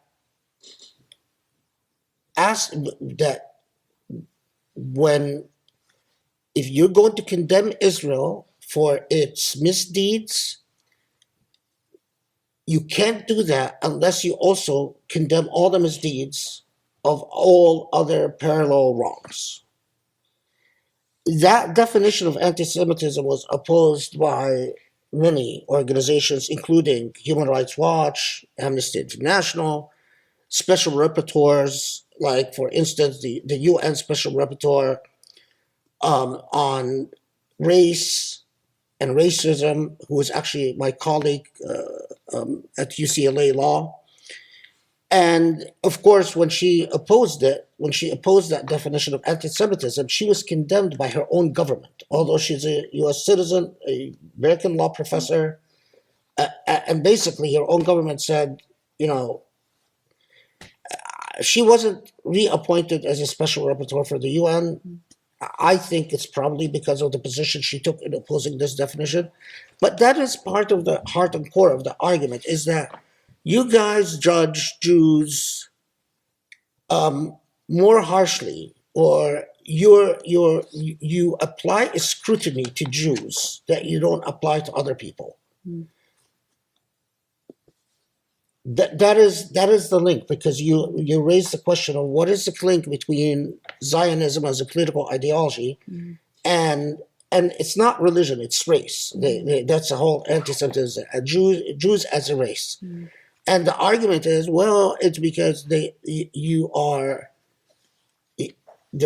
political judgment of Israel is colored by your racism, and that's why you are applying a heightened scrutiny to Israel that you don't apply to other countries. Answer? Yeah. I want to hear your reactions to this. This is a teaching moment. I have an opinion, but I think you should. I feel like I've been hogging No, up all the I think time. both of you should. this is as much a learning experience for me as anything, just because anybody who knows me knows I fangirl over Jenna a lot. And so I love hearing her opinions as well. There are a lot of us from here. Yes. But no, I mean, I guess I'd respond with the reverse. I don't. It's definitely not mutually exclusive to criticize one governmental body or one discriminatory governmental body, and to I would condemn India in the occupation of Kashmir exceptionally similarly, you know. But I don't think it's almost like the victim blaming aspect of there are other Arabs doing this. Palestinians are just Arab. Therefore, we can pinpoint the other Arabs who are work. That's exactly right. Yeah, discriminatory governmental bodies. Yeah, I'm having trouble responding because I don't get the logic behind it. I don't have to say somebody else is wrong for you to not be wrong. That's. I mean, the Supreme Court has said that in numerous decisions.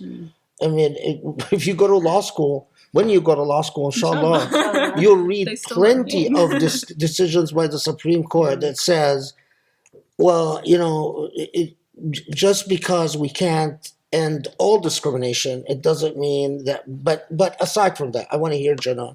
What? Well, my answer really is that, you know, I'm not going to backflip and do cheerleads for any Arab nation currently as they stand. But separately from that, are any of them a settler colonial power? Yeah. Like, Israel's not, I mean, that's a genuine question at this point. Like, Israel is not singled out due to its Judaism. It's singled out due to the fact that it's one of the last remnants of colonialism in the 21st century. And people are increasingly uncomfortable with colonialism and everything that it calls for. Because it's not just a situation in which you are imparting a different culture on a community. You are literally refusing to acknowledge their existence and then daring them to tell you that you're doing something wrong. Yeah. That is not a matter of victimization. That is a matter of recognizing something for what it is. We have no problem. The general world has no problem looking at Britain and saying very clearly, why do all of these nations have the same Independence Day? Because Britain was an occupying power. Everybody looks at these types of things as remnants of the past. And Israel has made it so impossible to defend its actions at this point that it has the only alternative. It has proven itself to be so unbelievably brutal in its unwillingness to adjust to the human understanding of what it means to be a global citizen in 2023. They have refused to do that. That's a very big difference because other countries, let's say something, law, right? I'm an attorney. Here's a future attorney, inshallah. You are a law professor and a decorated attorney. What does law do? If the course of human history, when you look at law, legal decisions, the Supreme Court, why do we have precedent? Why do we have these types of things? Because law, if looked at objectively, can prove the transition of a human mind, a populace, towards progress, right? We have cases like Loving that allowed for interracial marriage, right? We have cases, Obergefell, which legalized gay marriage. We have this, we have that, you can look at law throughout the course of human history and see a progression, a movement towards progression. And then you have a state like Israel that is voting on whether it is permissible to shoot Palestinian protesters in the West Bank. Yeah. That, to me, is not a country bent on progression. That is a country to be condemned because it is doing the complete opposite of what is humane, reasonable, and justifiable to every other country in the world. No country in the world acts with the level of impunity that Israel acts.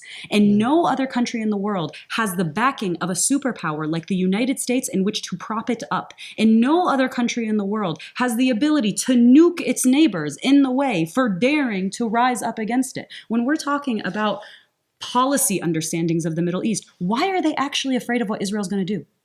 Why are they actually afraid of it? Because they're afraid it's going to throw the entire region into disarray. They're looking at what's going on in Iran and Lebanon and Syria and Iraq and all of these things and Yemen and Saudi. And they're looking at it and the question is not, why does a country this big that belongs to another people get to control the entire way that we view the Middle East? Why does it get the unique privilege of being a democracy when we laugh at the other Arab nations for calling themselves anything close to a democracy? We look at them and we cackle. We say, you're a democracy, you kill your citizens. You're a democracy, you're a dictator. What's the joke about Arab countries? That you're all dictators, that you all just got a seat and you sat there for God knows how long. But I've seen Netanyahu's face more times in my life than I can count. And somehow this country is the shining beacon of democracy, and they're willing to vote in their courts about taking away rights of their Arab citizens, of shooting their political protesters in the street. And I'm supposed to look at that and say, that's progress. Yeah. It's laughable. And the second part, to go back to your first question of what can Muslims do who have money?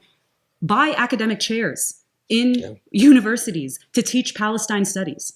If you have the money to put a chair in to teach Palestine studies, because I've said this like 1,000 times in the past 2 weeks, it can't be that the history and the understanding and the political rhetoric lives and dies within the heart and soul of a Palestinian. It can't be that, because I'm obligated. I'm obligated to keep up with Palestinian news. I'm obligated to check in on all of these things. Why? Because if I don't know what's going on, I personally, empirically feel like I have failed something. But the rest of us need to have a reason. It can't just be our blood. It can't just be our lineage. It can't just be these types of things. There needs to be spaces in higher education to sit here and look at these types of arguments and be able to rebut them so clearly. Because if you're going to tell me this is a democracy, explain to me why you're voting about shooting protesters. Yeah. No, and That's it. I mean, a democracy in which Sorry. if you rape a Jew, a democracy in which passes a law that if you rape a Jew, the criminal penalty is far more severe than if you rape a Muslim. I mean, or a non-Jew. I mean, how and because raping a non-Jew, all you have to do is the prosecutor have to allege that you had a political motive, and that enhances your sentence several times. And Or the fact that there are 10,000 Palestinian political prisoners. Yeah, without actually Without being charge. charged. But you know, can I mean, your response is compelling, and what you guys said. I mean, I just want to add a historical dimension to responding to this.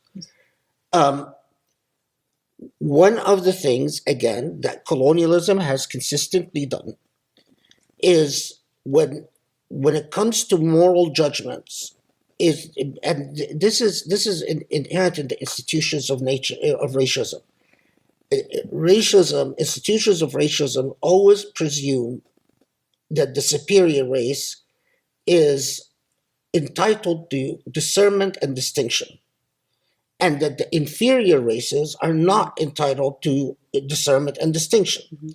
So one of the realities that we know, for instance, is that this happened with American colonialism, with American natives, Native Americans, and it happens with the long history of Spanish colonialism in South America and Portuguese colonialism as well, is that they would encounter and deal with numerous indigenous tribes that, for instance, let's take an example, did not practice scalping. Mm. Then they encounter one tribe that practices scalping. Mm-hmm. Then what marks their entire view of the entire indigenous cultures, all Native American tribes, is that they scalp their victims. Mm-hmm. Hence, they're barbaric. Mm-hmm. Hence, they are not, so hence you can't judge us by what, you can't use normal moral judgment as to how we deal with barbarians. And that definition of anti-Semitism is actually, what is implicit within this definition is precisely that. Mm-hmm. Is that, because the logic goes this way. You can't condemn Israel Because, but although this is not what they're explicitly saying, but that is precisely the logic. You can't condemn Israel because Israel is not dealing with normal people. It is dealing with the type of people that kill each other. Syrians, the Syrian government slaughters Syrians. The Egyptian government, which Israel and Saudi Arabia put in power, but nevertheless, it commits a massacre in Rabah. The Saudi government slaughters Yemenis. The Moroccan government has this issue in the Sahara al-Gharbiyya, what do you call it in English? The sub-Saharan desert. So now we are going to imply somehow that this brutality somehow cheapens the moral value of the Palestinian people. And somehow then, by projecting that brutality onto the Palestinian people, say, well, since these people brutalize, and who are these people? I mean, when you say these people, who are you talking about? Arabs, Muslims, in a broad sense. So, this reaches its zenith in which I've heard made in the UN. I mean, I've actually read the report. The Palestinian Authority in the West Bank has a horrible human rights record. It arrests and tortures Palestinian activists. So Israel says, well, how could you condemn us for imprisoning all these Palestinians without charge or trial when their own Palestinian Authority, they said, does worse. Also, they don't do worse. Let's say at a minimum, they do as bad. Okay? As bad. Let's concede that. Of course, Israel conveniently, and Israel supporters conveniently forget, why is the Palestinian Authority in power? And who does the Palestinian Authority protect? And who are the people that the Palestinian Authority arrests and imprisons and tortures, and for what purpose? In the same way, like, why is the Saudi government in power? Why is the Egyptian government in power? Why is the Syrian government in power? Why is the Emirati government in power?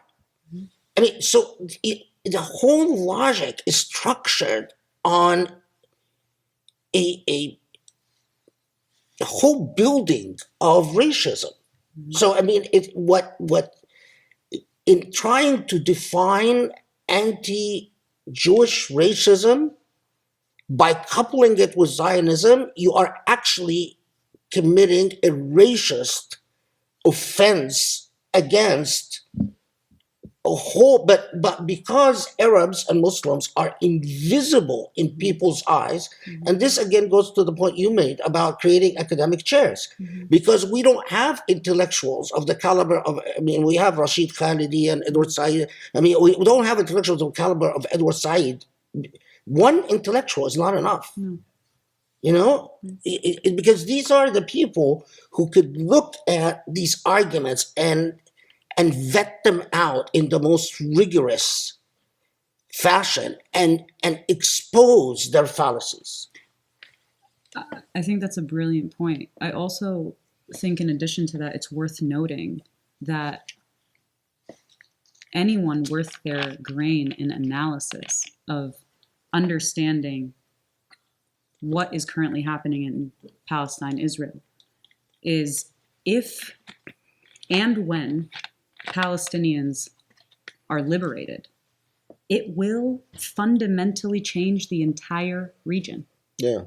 The idea that Arabs, right, whatever that means as a generalized group, are just so inherently susceptible to tyranny, or so I hear people say that all the time, even from within Arabs. We don't deserve democracy, aslan. Wallah, if we had democracy, blah, blah, blah, we wouldn't know what to do with it.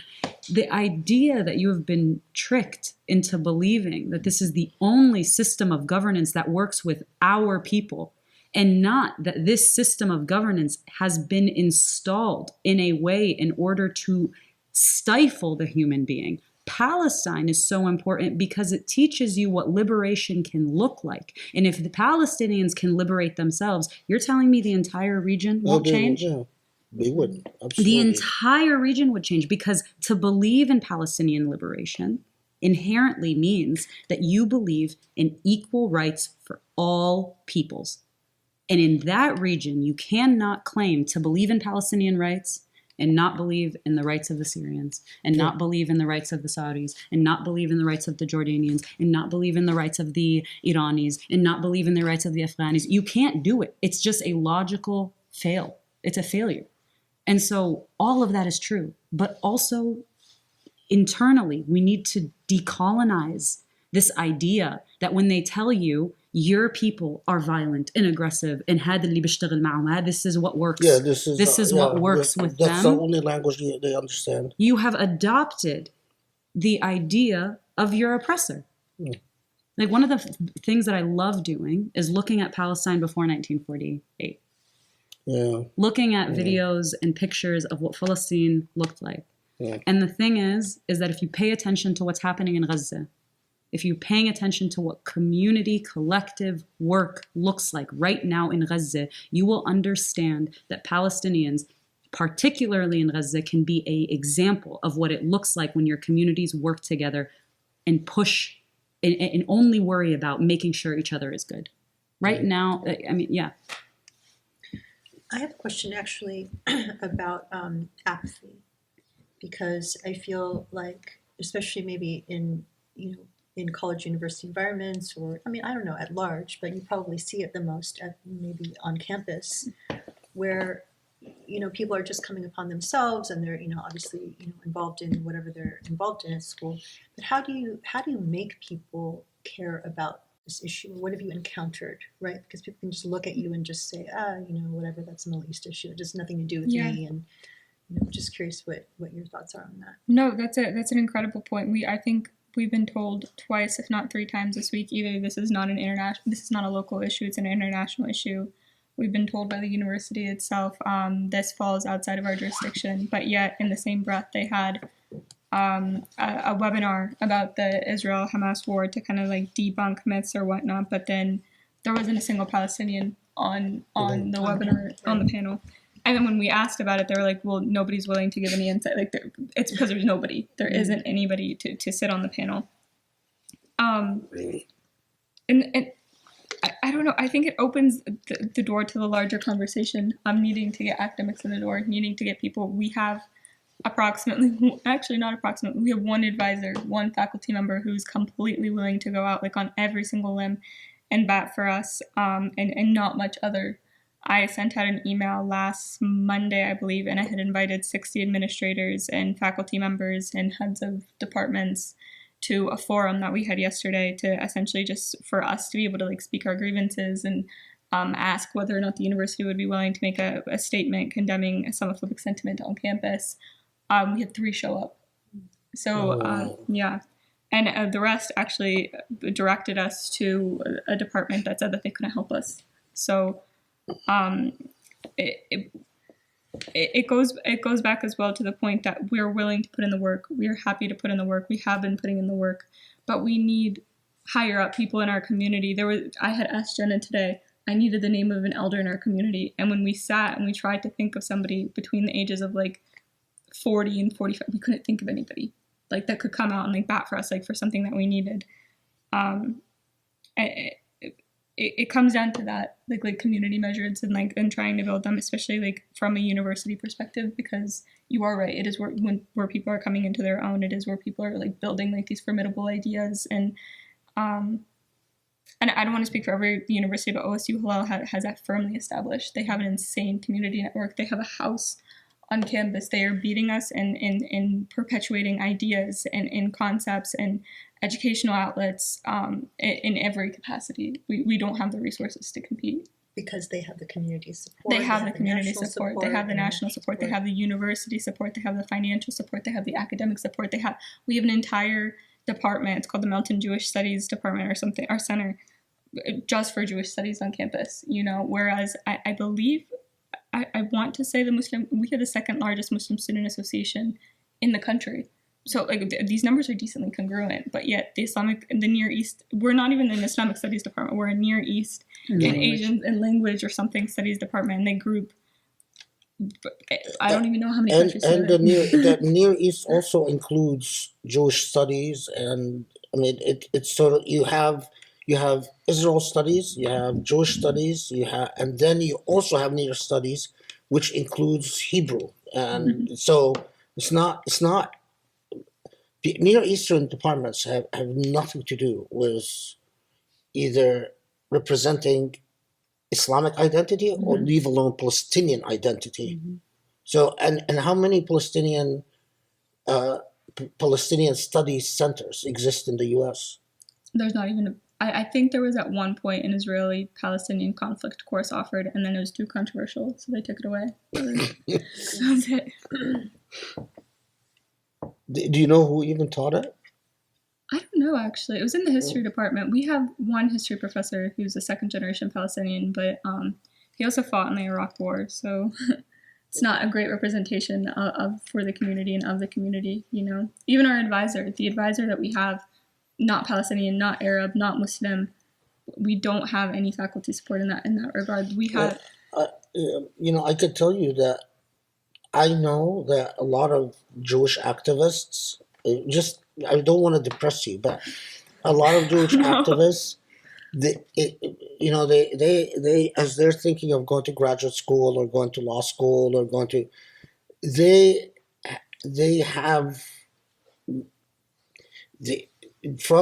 their community is so supportive that there are a lot of safety nets and a lot of opportunities that would effectively help them and take care of them, while I feel bad for because you guys don't have. I mean, you are more likely to get funding from a non-Muslim, non-Palestinian venue for your activism or research, you know, which is obscene. I mean, I should be able to tell my students, you know, go after what you believe in, become an advocate for your cause, and don't worry about your future, because there are plenty of institutions that will make sure you don't end up homeless. Yeah. You know? Would be nice. Which would be nice, right? We do it in spite of it. Yes. Yeah, exactly. I mean, that's why I think you guys are very brave. Do you want to see if any people have... Are there any questions or no questions? Yeah, it's actually 9:30, so the time has really passed by. The one thing that I feel like I've really learned from the Asuli Institute experience is that if you don't do something, it's not going to get done. But the power of one person, you know, when you do something and then you see that, you know, there are so many people that actually appreciate and are so happy you did it, and then they come forward and they say, what can I do? Right? Because that continues to be the question again and again. And Sheikh really addressed this yesterday at the end of his khutbah, which was really powerful. You know, we're all feeling so helpless. What can we do? But, you know, also, as you mentioned, Jenna, here, you know, we're in the, you know, the belly of the beast, right? We have all of the opportunity to eat, to think, to breathe, to write, to, you know, to organize, to do whatever we need to do.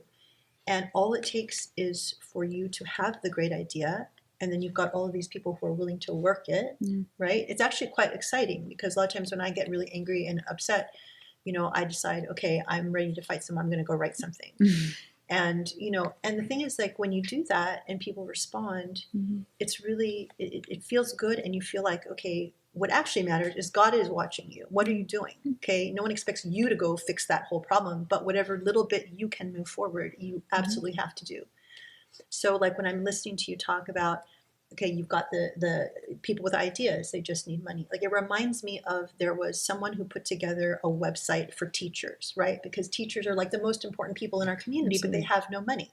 So someone had the great idea, well, let's put together a website where teachers can go and put what they need, and they ask for money. And sometimes it's, $50 to go buy supplies for their kids, right?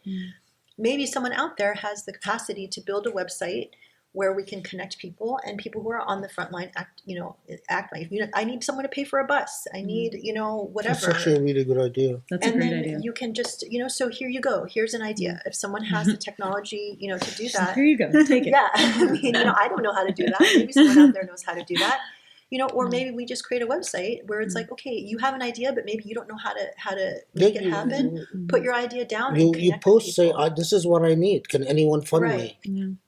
I mean, there's so many ways that we can. Why they are not smarter than we are. They are not, maybe they got a head start.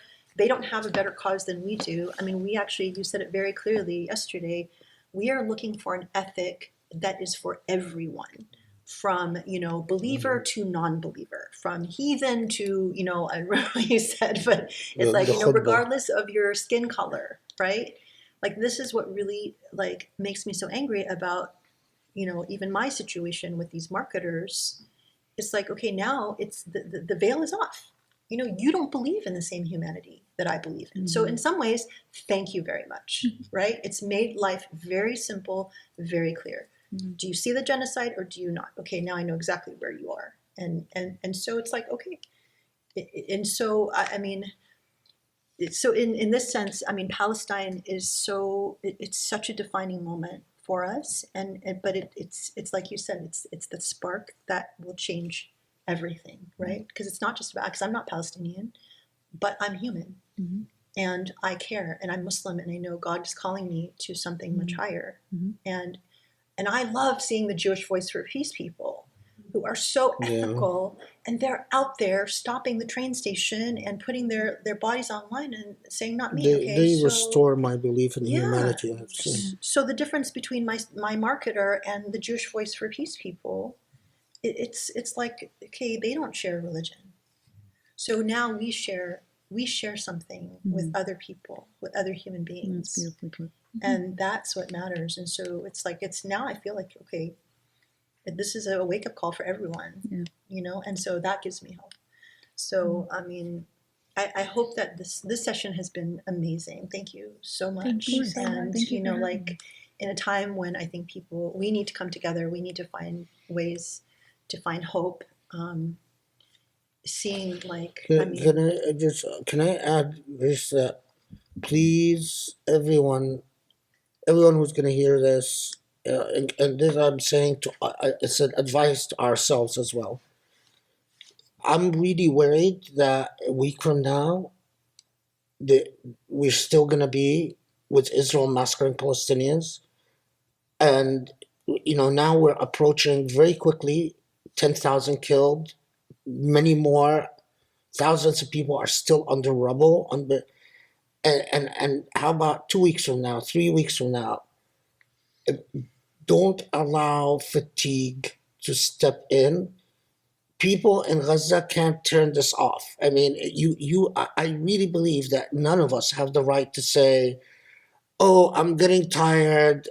Another webinar on this issue, another conversation, another khutbah. I don't. If people in Gaza Palestinians can't turn this off. They can't just take a break or let's go watch some comedy shows, or let's go to the movie, or let's go, and if they can't, we can't. And I'm saying this because I feel like I want to go back to Al-Hakam al-Ata'iyya and the nice talk about seeing the light and your relationship with Allah and the love between you and Allah and all that that talk that I love and I live for. But I'm embarrassed. And as long as Palestinians suffer, then I don't have that. So I just want to urge all of us to keep at it. And we're going to try to I mean, we're going to try to have Have more other voices. speakers, Yeah. other people, we've reached out, and inshallah, I'm hoping Khalid Baidoun will join us because he's given us a verbal agreement. Great. So that would be amazing. I've made contact with someone at Jewish Voice for Peace, and so I'm hoping that we can make that happen sometime. And we have some ideas about talking to some academics who have, lost their positions because they've taken, controversial stands. So we're trying to add more to the conversation. So there's a lot going on, and inshallah, I feel like this is, for all the time that we spend learning in theory and getting to know what our book says, which is so valuable here, gaining confidence. This is one of those times where it's like, okay, the rubber meets the road, right? It's about action. It's not just it's like, okay, God wants to see now, what are you actually going to do? And that actually, I mean, I feel empowering. grateful. It's really empowering because you realize that one person can do a lot and that you can make a difference, and that I'm so grateful that we actually believe in God and believe in the power of our own ethics and this message, right? I mean, Israel wants land at all costs, but we know that for every person that will be killed tonight, we know where they're going, and their suffering will end, and this is such a short time. We're all going to die, and after that, what matters is what we've done. So for that gives me a lot of hope and a lot of comfort. And thank you guys for so this much time. for having And us. yeah, I hope we can, maybe we'll do this again, depending on how things continue to go. But thank you everybody for joining us for this amazing session. Thank you to our superstars. And inshallah, we'll figure out what our plan is for next week, inshallah. So everybody, Okay. Thank you, Sheikh. may we Assalamu pray alaikum. for victory. Assalamu Inshallah. alaikum. Assalamu alaikum.